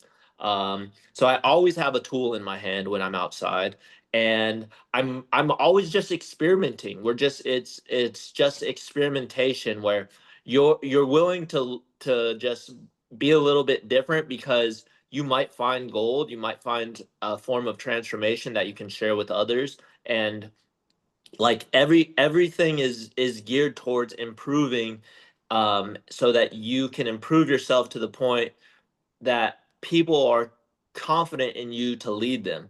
And so like I think you just have to experiment. You have to experiment. Like if you're not experimenting with something, a form of movement or a form of therapy, or even like a supplement, or something along those lines, like you have to always be running experiments on yourself, and just seeing like 100%. what optimizes myself, how can I optimize myself. You guys are both active competitors in your sports.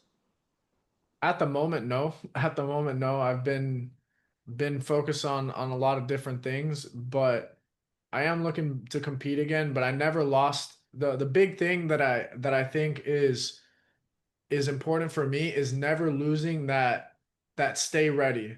Yeah, Because even if I'm not competing, I do want to be at my top form. I never want to be at that level where if I step up on the blocks tomorrow, I want to be either personal best or point one away from my personal best. yeah.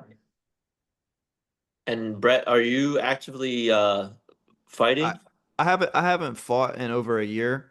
Um, I always say though, you never know. Yeah, I probably will get back into it, but I'm in the same. Me and Andrew are in the same boat where we just both stay ready. We continue to practice. I'm in the gym every single day, and yeah. it's the same thing. Like if an opportunity presented itself that I liked, and I mean, I would fight. I'd fight tomorrow.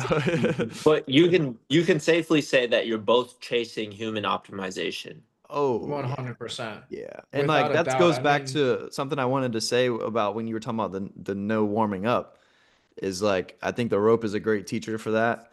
But when you get to where just simply walking and getting into a walk where you feel that springiness and that balance, like I wouldn't say that I'm totally aligned, but I'm working on that. But when you get I would say I'm aligned enough to where I feel confident in my abilities to take off in a sprint at any moment or lift something extraordinarily heavy at any moment. And And that's so nice, I man. think That's that so that is nice. something that the rope can teach very well, and I think that that's something that people should chase.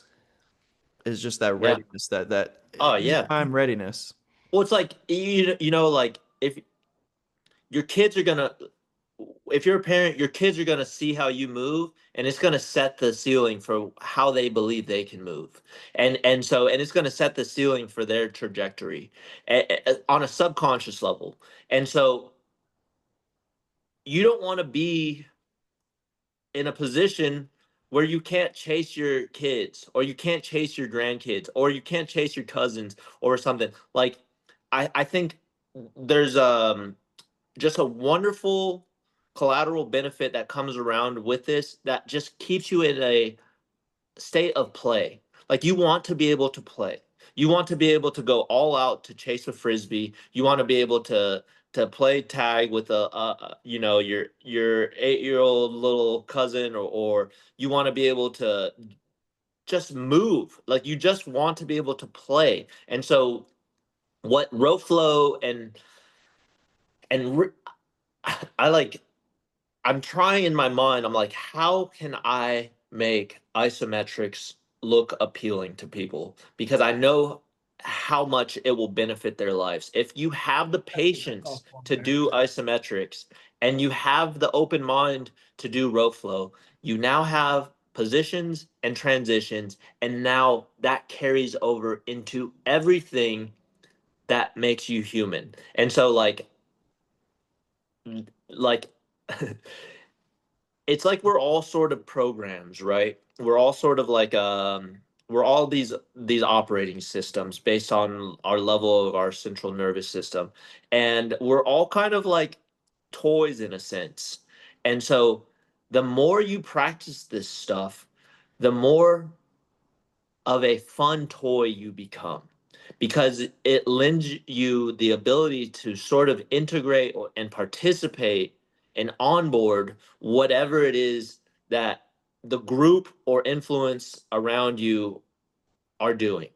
So you can, what RoFlow does from my perspective is it enhances your ability to onboard any new skill or any new coordination that you want to learn. And it heightens your awareness so that you can see, you start seeing things. The longer you rope flow and the longer you rope flow with the proper practice, the more you'll be able to visually identify stuff that other people just are never going to pick up on their radars. I mean, that's the What's truth. I one mean, thing? Andrew, I know you want to say something, but I'm gonna turn it over to you. But that's the truth because, like, if you watch people when you're teaching rope flow and the rope like loses the pattern, you know what I mean? And it's just Yeah. that they like trying their hardest to be able to Yeah. turn from facing this way to that way without the rope breaking the pattern, and it's extraordinarily hard for them at the Yeah. start.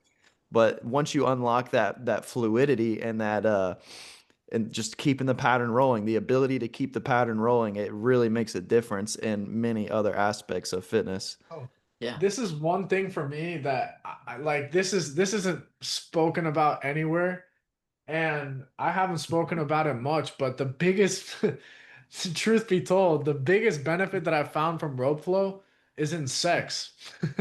You learn to Yeah, 100%. I you learn guarantee to you, off the if you pivot. rope flow, you are going to be better at sex. I mean, it's the truth. You're constantly learning, We're and just you're we're learning just to clip farming release now. this Dude, tool. yeah, this is I was just about to say this is clip gold right here.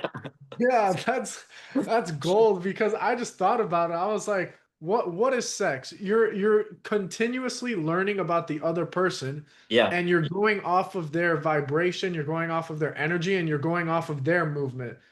What's the rope? You're getting that feedback Yeah. from that rope, It, and you're it's using it's your naked energy. dancing. It's naked dancing, and rope flow is just going to make you a better dancer with or with clothes on. 100%. I mean, 100%. this is going on the Instagram for sure. Hey, you put it perfectly, Dustin. That was great. I mean, and that, you know, that goes, it just makes you a better dancer within whatever hat you're wearing. If and this you doesn't just make want to you dance. if this What's doesn't make you want to pick up rope flow, I mean, I don't know what will at this point. You're just doing right? yourself a disservice now. Right.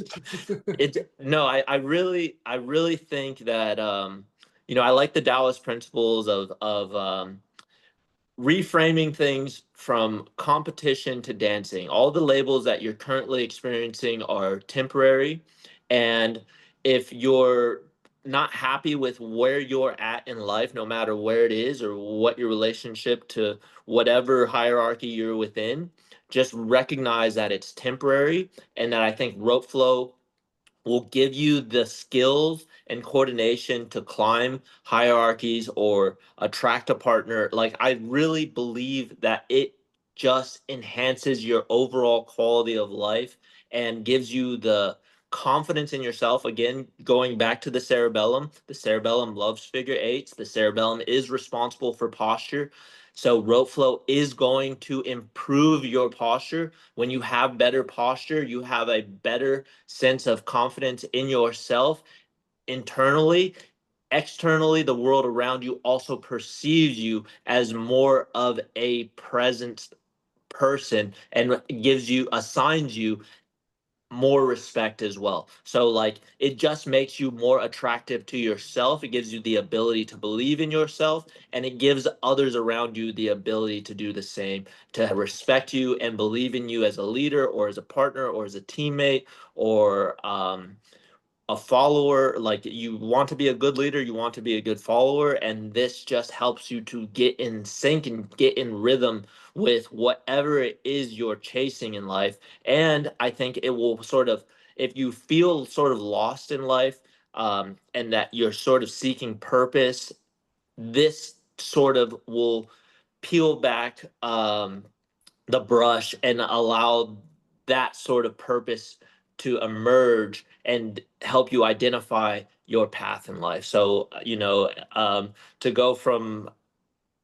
a sort of a funny point, it really helps with everything. And dancing is a big piece of that. Oh, 100%, 100%. And And I everyone's think too tight. Society's so tight. It just gives you, like, if music comes on, like, I was at a soccer game yesterday and they're playing fun music before the game, and everyone is just so rigid and tight. Maybe a small percentage of the people are moving their shoulders or swaying side to side, and so it's just like, man, let's have that on a global scale. The more people that do this, just the more fun the realm is going to become, the more connected, the more of a sort of universal synergy that would be able to be obtained because of this movement language that transcends all um, language barriers. 100%. And my biggest saying is that when you're relaxed, you're giving yourself the chance to experience. Yeah. When you're tense, you're trying to figure it out and you're not experiencing. 100%. And going back to what you're saying, where you go on the rooftop and Brett, it's the energy you project is the energy that comes back to you. So if you're outside and you're rope flowing and you're comfortable, then the people around you are going to be more likely to be comfortable with what you're doing. I And mean, so if you're uptight and you're projecting this, like, looking around, is anyone looking at me, then that is going to attract that type of energy. And that doesn't have to be with rope flow. I've realized that that sort of transcends everything. And so, like, this practice breaks down those barriers where it's just like, man, I'm comfortable with myself. Maybe there's like a big scary dude that's walking by, but it just allows you to breathe and be comfortable. Because if you're just comfortable around that big scary dude, he's going to be comfortable around you. And if you just talk to him like a person, no matter his background or whatever he's going through, 99% of the time, the energy you give to that person is going to be reciprocated. And a lot of Yeah. times, the big scary people, the people that are the hardest to love, are the ones that really need the love the most because of their hard exterior, they haven't received a lot of it. So Mhm. I think that rope flow kind of gives you the ability to identify things on a psychological level that just are sort of overlooked because we're boxed in from a biological conditioning where it's like we want to be safe, but like we're in the safest era. I mean, at least where in sunny San Diego, like this is pretty safe for me. You know, like I can walk around and you know, maybe there's a couple of streets I'd avoid, but typically like in society, this is a pretty safe time to be a human. And so like I think people just need to recognize that most of the fear that people feel, the most of the like discomfort people feel in social situations, like it's time to just like get rid of that. Like connect with the world around you. And I think that's a real big truth because the biggest thing that I found when I started training the weird way, the weird way, Yeah. was my ability to talk to anybody Yeah. was exponentially increased because I didn't have this idea. I was like, okay, I'm in a gym where everybody is trying to be normal. Everybody is self-conscious about the way they Yeah. look. They're doing their makeup to come into the gym. They're Yeah. doing whatever. And I'm just over here playing around. I'm twitching in the corner. I'm Yeah. I'm like I go to a doing normal all people of gym too. these. I go to a Yeah, normal people gym in the morning and it's like, you know, it's very conformist. It's very conformist. It's like it's very boxed in. It's very tight. And it's like we just need to stop. It's like I like the dichotomy of everything and it's like you need to stop caring about what doesn't matter and start caring more about what does matter. And so like, you know, let go of those ties to what doesn't matter. Don't let it seep into don't it you control your lens. So if something is not serving you and it's slightly in your lens, just shift your lens a little bit and that's both your ocular lens or your mental lens. If something's bothering you right there, just look over there and pretend that doesn't exist if you don't need to. Like you know, like you don't have to address and try to correct all of that stuff. Just the more comfortable you are with yourself, the more weird that you can be and comfortable with your own weirdness, the more liberty it gives everyone around you to be comfortable and weird with themselves and let their true little weird inner child show, you know? So like I 100%. I love that. Project that energy. I would say, you know, you said something very true, and it's like the people that have the tough shell on the outside, like the big scary dudes, like need that love and that like freedom and that kind of freedom of the mind. And like in my own personal practice, like specifically rope flow, but I mean, we could go all the way back to like I think probably like 2020, 2021, I got my first mace.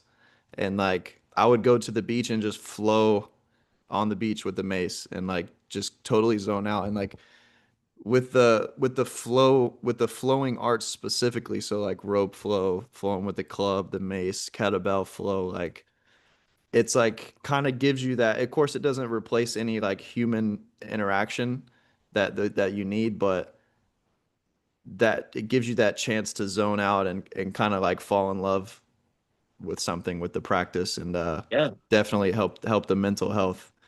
Yeah, I mean, I think I'm a big believer in you have to fall deeply in love with yourself. You have to believe in yourself. You have to love yourself. The more you love and believe in yourself, the more you can share that energy with the people around you. The more you love yourself, the more other people can love you and the more you can love them. So, like, I think loving yourself and accepting yourself and letting go of all of the things that you don't like about yourself and just accepting those things and realizing that they're blessings in some ways, um, the better that you can just be a good person within your community, within your relationships.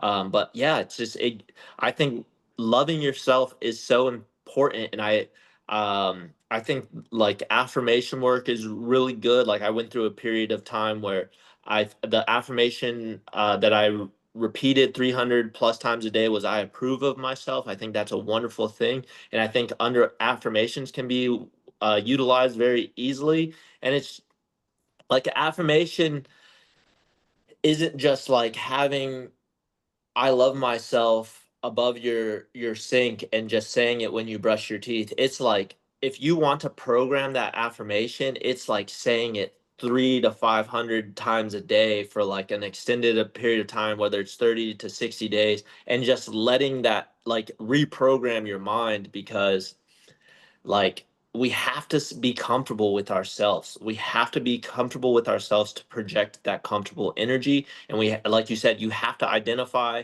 those fighters and those people that have that rough exterior. And you have to be the one in those situations on a pretty high clip because they are just not comfortable with themselves on some level to extend that olive branch, help them to feel seen, help them to feel safe, and let them bring their guard down. Their guards are just up. They're just ready to knock your ass out if they feel judged or that, but it's just like, hey, we're cool. Like you can just breathe. And it's just like really breath is great for that. Whenever you notice yourself uncomfortable in a situation, I think it's such a good practice. And I think the awareness of rope flow that you get helps you just take a breath and alleviate the discomfort within that situation. So and it will help that person be comfortable. I think it's most effective with my partner, or when you're trying to teach rope flow. I think it's really good for the teacher to like really be present with their own breath because the person learning, or whenever you're trying to learn anything, be present with your breath and just make sure that you have oxygen for your brain to learn. So a quick little act. This just came to me right now because a big thing that you had talked about before was that the biohacking devices. You didn't say this directly, but the biohacking devices work a lot better when you have that connection to the body. With that being said, you just talked about oxygen. What are some tricks or tips that you've worked on in your life to get better at breathing, or if you have, what are some things that you've used to get better at breathing, whether it be device, whether it be spiritual practice, whether it be physical practice? I would say that with breath, I I'm not um I'm not too rigid with any practice. Like I like the idea of Wim Hof. I liked a lot of I read James Nestor's book Breath, and there's like a ton of every chapter has like a great idea. But I think when it comes to breath, it's just having the conscious awareness to recognize when it leaves you. And when it leaves you, taking the 5 or 6 second inhale and just restoring it because it's going to just make your sphere of influence feel safer, and it's going to make your own nervous system feel safer. So like I don't do anything that I can think of right now. I Wilma Wong has been prompting me with like to get back to her with some different breath stuff and different tools. But for me, it sort of comes naturally with rope flow. Like there's this rhythmic breathing that I think just naturally occurs when you're rope flowing. But I think more importantly, it's just having the conscious awareness to recognize when you are without breath, to recognize when your lungs are lacking the necessary oxygen to learn or be comfortable in whatever you're doing. Do you have something specifically that you do? I don't particularly have just basic stuff, man. Like nothing crazy. I mean, I've played around with the box breathing, 4 in, 4 out. Oh, you already have the book. Nice. I just sent it to you whenever Dustin brought it up. I need to read that one. Yeah, because I What I I really want whipped to it get out. deeper into breath work. Like I would really like to get deeper into it. I've been playing around. I played around with a few techniques. I've been playing around with one that supposedly brings your heart rate down significantly, which is like and kind of an aggressive inhale through the nose and then a very slow exhale. So I've been playing around with that, seeing if it works. But I need to actually take some data on these different breathing techniques, especially if I'm trying to get an athlete's heart rate down in a 1 minute rest period. Uh, Yeah. so that's why I'm really interested in it, is because I want to come up with some sort of breath technique or a variety of techniques to get these guys' heart rates back down. A Yeah. big thing for me, I grew up having really bad asthma. I still have asthma, not too bad though. When I was 10 years old, I actually got 4 holes in my lungs. Um, Pneumonia, and I had pneumonia, and along with the asthma, I kept swimming because I was the type to try get out of practice when I was a lot younger. And so nobody believed me when I was saying that I was having a lot of pain when I was swimming and all that. They kept telling me to go out and use my inhaler. But then after that, I had to really dive deep into the breath. And it's still something that I have to think about pretty often because I never lost it. And my sport is dictated around, you have to have that perfect breath in order to be efficient. Yeah. So a big thing that you learn in swimming is timing of the breath is more important than the breath itself. So when I'm thinking about my exercises or my workouts, I breathe in a cadence because in swimming you breathe every second stroke, every third Ah, stroke, every I fourth like stroke. that. Yeah, you have to breathe in a cadence. So when I'm doing my exercises, for example, especially the twitch work, I'm breathing. I'm not trying to, it's just happening. I'm breathing on the cadence of my stroke.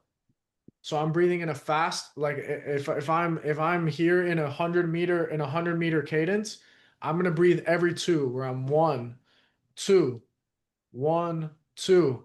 So that means that I'm here, I'm doing my twitch work, Yeah. and so I'm really just I take those lessons that I learned from swimming and from having not having the access to air for a lot of my life to breathing in cadences, and that helps organize, that helps really helps organize when, especially in movement, because a lot of times when we're in movement we tense up when we don't breathe. Yeah. And so that to get back to that, I missed an important point. I would say the best time to recognize it's having the awareness for when you don't have breath, and when that becomes most apparent is when you're in new positions doing isometrics. So like whenever you're doing an isometric, making sure that you can take in as big of a breath and own that position, because the breath is going to give you the ability to own that position, whether it's an isometric, and that's when your nervous system is really being tested. So making sure that you take those big breaths during isometrics. And I know that breathing is important, like within my own practice, and I think a lot of it just rhythmically happens. I utilize breath a ton, especially during the fast high intensity stuff where it's like big inhales, aggressive exhales, aggressive inhales, and just like really getting that diaphragm pumping. And getting back to that RPR, just go, the RPR mapping for the diaphragm is just from here down to the base of the sternum and then under the ribs. So just exploring that, finding any discomfort along that way and just holding that position for 1 to 2 minutes, and breathing into that position to open up that diaphragm. Because ideally I want to be thinking as little as possible about breath within my workout. I want it to just be natural, and that sounds exactly what you do. You're programming it to just be natural by a certain rhythm that is sport specific to you, because you're competing in a sport where oxygen is not readily available. You kind of have to make some sort of conscious at first, but eventually will kind of become an unconscious routine of like, that rhythm where you're reaching out for breath, you're moving, you're reaching up for breath. But that is, I think that breathing through, finding deep belly breaths through isometric is going to serve you really nicely.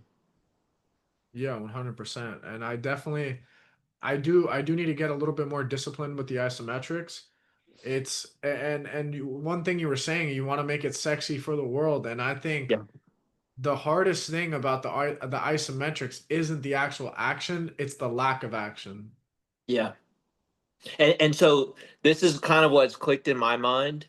I made a video yesterday, and it's like you show the fast first. You show the phase, because I look at my new practice as triphasic, where there's fast, there's slow, and then there's moving without moving, or the isometric. So it's like you show the cool thing, you show the flash, then you show the mapping of how to get to the flash, and then you show the primer of how to get to the, you know to start the sequence. So it's like, if you want to do this, and before you do this, because, or just get super jacked and get really good lighting, and That's the truth. and then you'll at least have eyes on your content. But yeah, I that's my new quest right now, is how can I make isometrics attractive to people enough to make people do them. And I just like, my sort of goal is just to make the world a more fun place, where people are just more willing to let loose and have fun. And so, like, that's why I'm on this quest to find a rope flower in the wild, because I know that, like, I will have an instant connection with this person, and there's not a lot of practices that that you can just, like, go outside and have that. You kind of have to go to a specific gym, or something like that. But the beauty of rope flow is you can do it anywhere, like at a gas, like you said, at a gas station, or on a work break, outside your house, inside your house, at the gym, between sets. Like, just find some way to weave it into your day. And I do so much stuff every day, but I just kind of I just kind of find a way to weave it into my day. Like, I red light every day while I'm watching TV at the end of the day, or while I'm, like, maybe I'll do like a little Instagram session. I strongly believe in red light. I strongly believe in hot and cold therapy. I When my body's run down, I use these things when my body's run down, or when I've really put some wear and tear and I'm sore. I love red light for my hands and feet, especially. And I was just curious, what sort of therapies that you guys do, if any. I really want to get into hyperbaric therapy. I want to get Okay, I into haven't tried that one. That's a big one I really want to get into, but I'm not too big on therapies, honestly. I'm big into myofascial release. Hmm. My main thing is I really want to perfect the movement. I really want to get to a place where my body is feeding for itself, and I have messed around with with a bunch of different therapies. When I swam at a Division 1 school, so we had all the toys there, and truth be told, it never helped. Most of them never helped because my body was so jacked up, and Yeah. I didn't have that connection. I didn't have that understanding, that integration within my body. So right now I'm on a quest of, is the body 100% capable of fixing all these things that these devices claim to do? Yeah. And it's not it I my main thing is to learn from the body and then of introduce it. I want to introduce more of it. I definitely want to introduce the red light. I'm super Yeah. intrigued about the red light. I do red light every night. It's just it's not a great bulb. It's not a great bulb. Yeah. I like to read every night in bed with the red light. But again, like I want to try some actual true equipment, some good stuff. I park my hands just like on this. Like I would Yeah. park this and so my philosophy is if I do something, if I take a supplement or I use a therapy, I want to feel it right away. And if I Mhm. don't feel it, I don't do it anymore. Maybe I'll give it a couple shots, but if I don't feel a reduction in inflammation or I don't feel some sort of performance or recovery boost from whatever I'm doing, I ditch it.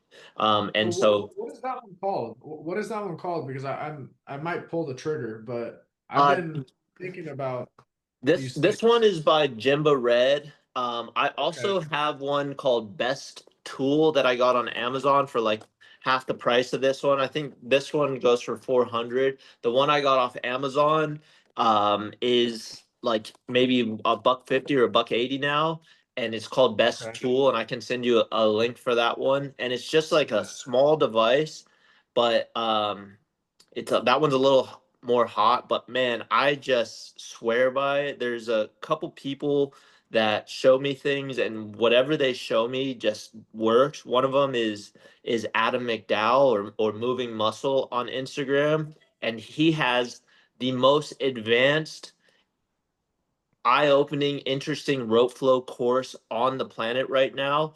Um, he put together 100 plus video course, and it's for intermediate to advanced people that already have a decent understanding of the practice. But if for anyone out there that's like really feeling rope flow, that is a wonderful resource.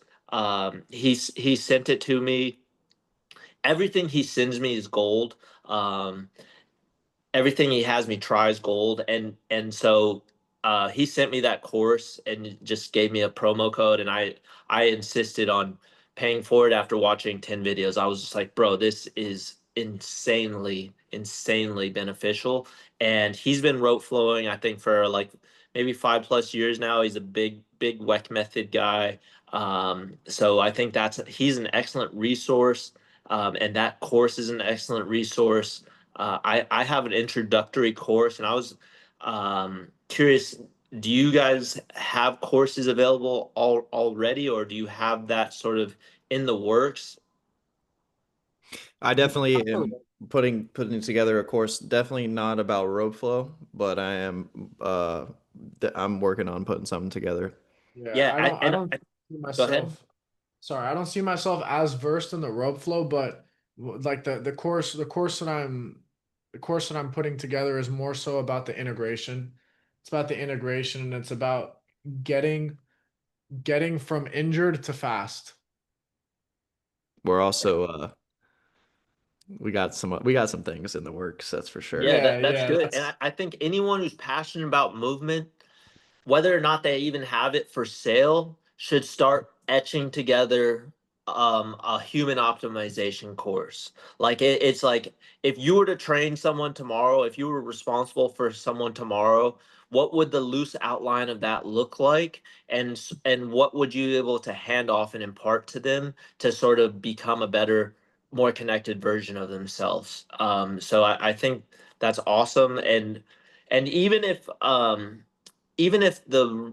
the course isn't predominantly rope flow or it's geared around something else, I always think there's space for rope flow within the realm of any course, even if it's a small component, even if it's just a fundamental, because from my perspective, there's just so much value there that I think that rope flow doesn't offend any practice. It only will enhance a practice, and it can be integrated seamlessly within anything you're doing, especially if you're training fast, because a big component of training fast from my perspective is there's going to be significant rest periods that you could just if you do an hour session and you're training just a few minutes of explosiveness within that session, there's going to be big rest periods there, so you can weave in a few minutes of rope flow, no problem. 1,000,000%, 1,000,000%. And a big thing that I think people get distracted by is you see somebody like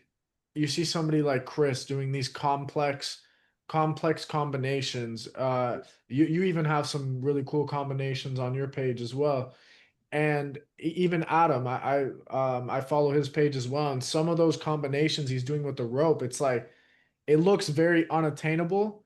And then that's where I can see the argument. It's not I can see it as in like I agree with it, but I see it as in I can see where people start to say that people are only doing rope flow for the sake of getting better at rope flow. But but in my opinion, you don't need to get to those levels of the complexity to You feel the don't. benefits. Those levels of Yep. the complexity are simply the person wanting to get better at the specific thing. But once you're reaching those complex patterns, you're understanding levels of movement that you couldn't otherwise. Yeah, I think there is like a neuroplasticity and a neurogenesis that comes with some of that advanced stuff. But like if you just know the 1 beat figure eight, the 2 beat figure eight, and hope and like maybe the dragon roll, but the dragon roll can be reduced to just a propeller in front of your body. If you just do like the race and chase matador, or the 1-1-2 1-1-2, if you just do that for a couple minutes within any program within a session, there's going to be an enhancement of the onboarding and the benefit of everything you're doing within that session, because it's just making your brain a more efficient machine. It's just connecting your left and right brain. The same way our left and right hemispheres of our brain are cut in half, our body's cut in half. And so like it's just going, and so like when you're walking and you're kind of having that shoulder to hip in mind, it's like, can I bring this body as high as possible? And can I bring this body as low as possible? And just doing that, like I'm getting a huge cramp right here in that Wow. lat I area just got a beneath my big release. armpit. What's that? I got a big release in my thoracic doing that. Yeah, so like literally imagine your body is two separate pieces divided by an invisible midline. And so how can I like Weck method likes to throw or likes to utilize the term torsion. And within that torsion map, it's like, how can I imagine taking the left side of my body as high as possible? Oh my gosh, just doing that. And I like how you're turning your hand around and then taking this hand the other way. And so it's like if I were to reach out to give you a low five, bring that back in, driving that down maybe around to the base of the spine. So take your right hand, drive it to the base of the spine.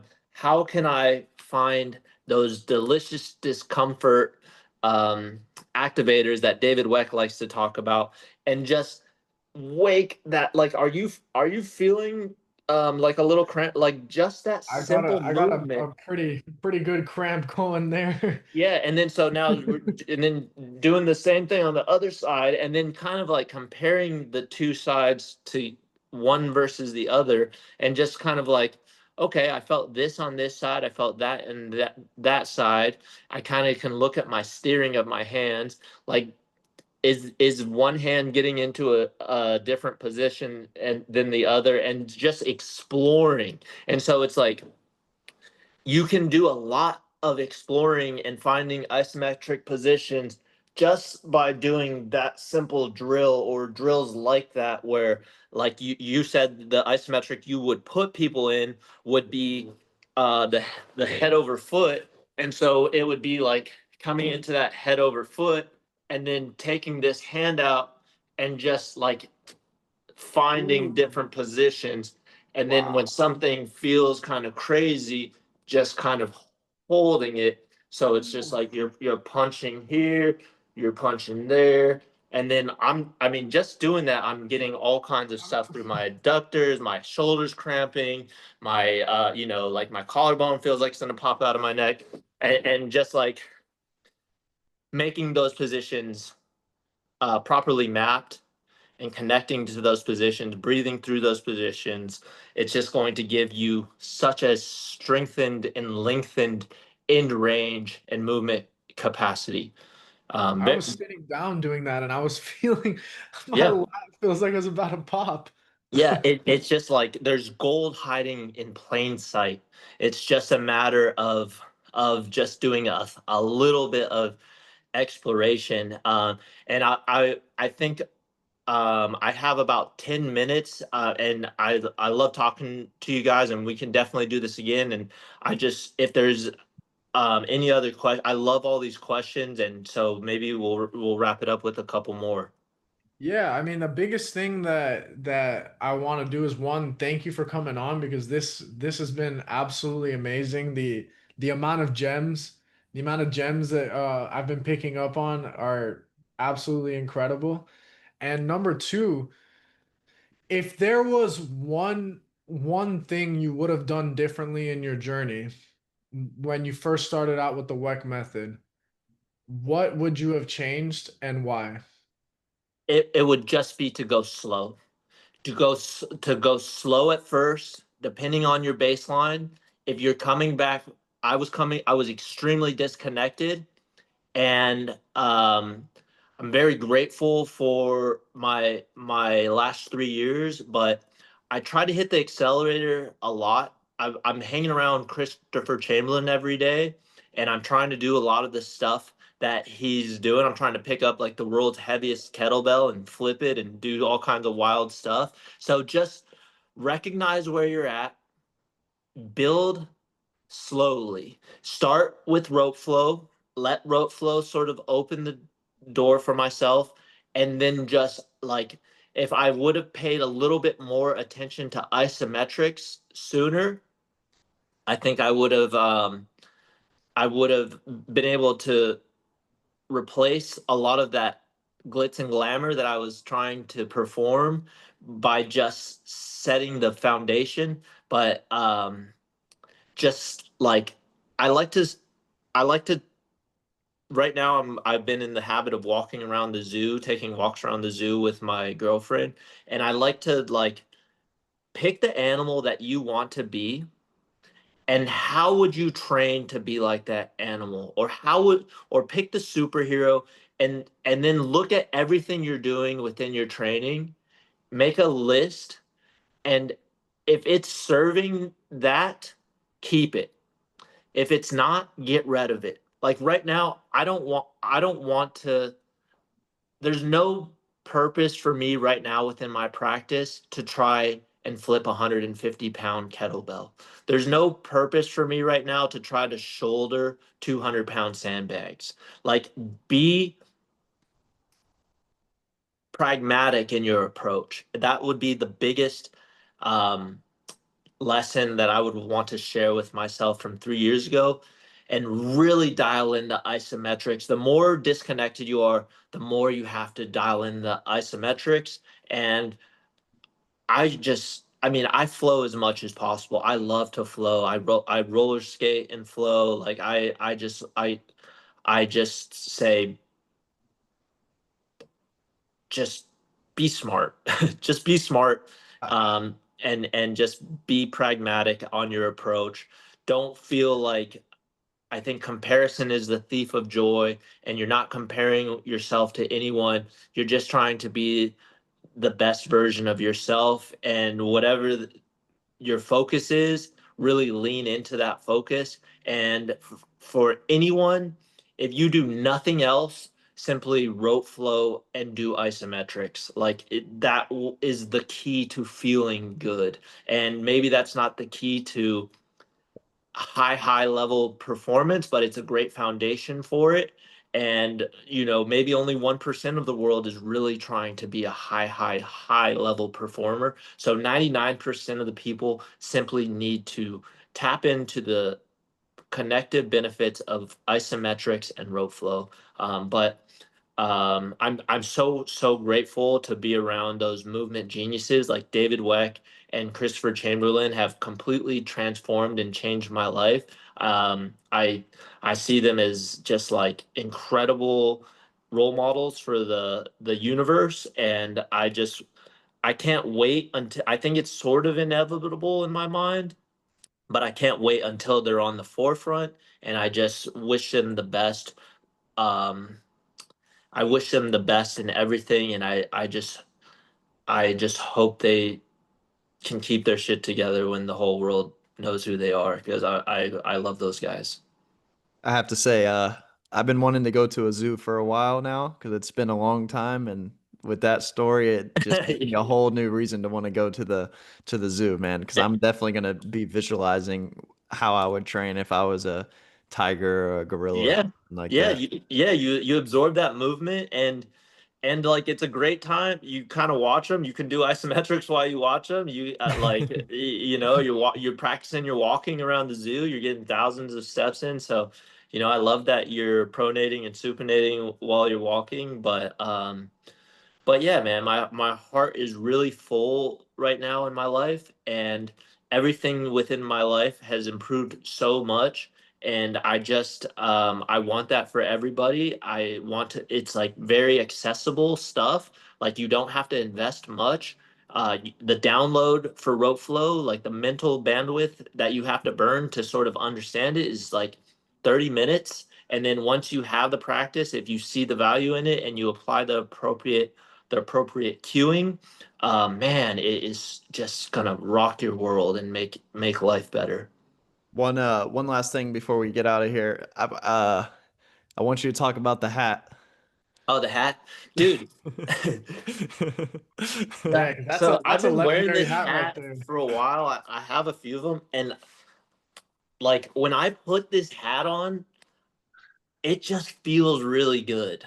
Like I whip myself in the head a lot when I'm practicing rope flow, but I have a monster forehead that gets sunburned really easily, and my head gets cold really easily, and this just kind of keeps me at a really nice homeostasis. Yeah. And I just love this fucking hat. I don't there's it's a one of the probably most popular comments that I get is what's with the hat. But I just love this hat. Like I've been wearing it for a long time. I have like I keep finding them on eBay because I wear them out and sweat in them, and they're all gross now, but I just I love the feedback of the hat. What's the washing? Is it a hand wash only or? I throw it in the washer and then Okay. just let it air dry. All Yeah. right. Yeah. But That reminds me of yeah, for some reason, I don't know, I feel like it's just kind of my avatar. I just feel it just kind of brings a cartoonish sort of superhero feel to myself when I put it on. So I love the hat, and I think if you have a fun accessory that makes you stand out a little bit, don't be bashful. Just lean into it. And I think the world would be a more interesting place if everyone had some version of their hat walking around. It's not just the standard t-shirt and shorts. Like I think accessories are cool, and I think I'm not I'm not super into anything, but I think it's like cool to just be your own, create a superhero in your mind of yourself, and just kind of work oh yeah. towards that. 100%. Bro, this has been a phenomenal episode, Dustin. We really appreciate you coming on. We're gonna link it all your stuff down below. Is there anything you wanna plug before we get out of here? I would say that there's some really special stuff happening at the Weck method. There's several things in the works. There's currently already a lot of um, certifications available, and there's some really special energy there. So anyone that has this like burning desire to transform through movement, I would really recommend coming out for at least an RMT certification. And the energy and the friendships that you make there, I think, are going to be long lasting and very special. The people that I took RMTS and WMQ. RMTS is the 1 day course. WMQ is the 2 day course. Like I've like bonded really tightly with these people, and I stay in touch with them. Some of them are in San Diego, and I think the wider the population within this, just the more fun and connection there's going to be. So I'd love to plug Weck Method. I think David Weck has done more for movement than anyone on the planet ever. I think he's an absolute genius and he's high consciousness. He'll meet you where you are, like the rope. So if you come at him nasty, he'll get nasty with you. But if you come to David Weck with open arms and in a loving manner, he will roll out the red carpet for you. I think Christopher Chamberlain is an absolute genius, and I know that he has an extremely bright future, and I'm so grateful for both those guys that I just really want people to just kind of plug those models into their existing sphere of influence, and even if they don't, just pick up a rope and just like see where it takes you. So just open your mind to rope flow, and transformation will come knocking at your door. And so I'm plugging rope flow, I'm plugging isometrics, I'm not selling anything. I just want the world to be a more fun, exciting, relaxing place for everyone to enjoy. 100%. We thank you guys for watching with another fire episode of the Power Talks podcast. Dustin, thank you. We're gonna link everything down below. Make sure you follow the Brain Trainer on Instagram. We'll see you on the next one. Peace.